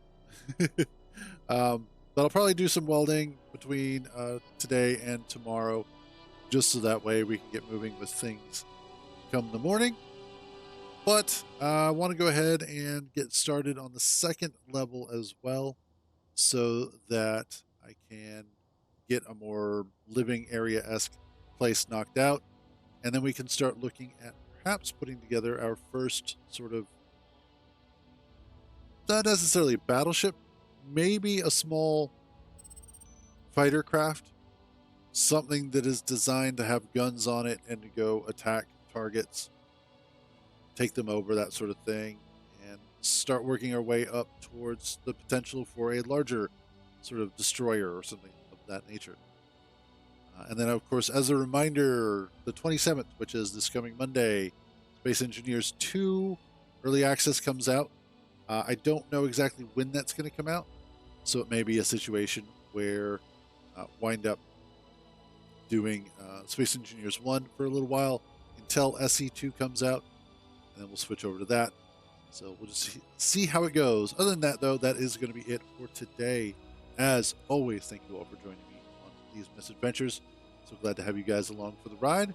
You all have a wonderful day. Stay out of trouble. And remember, if you get caught, I don't know you. I will catch you guys tomorrow.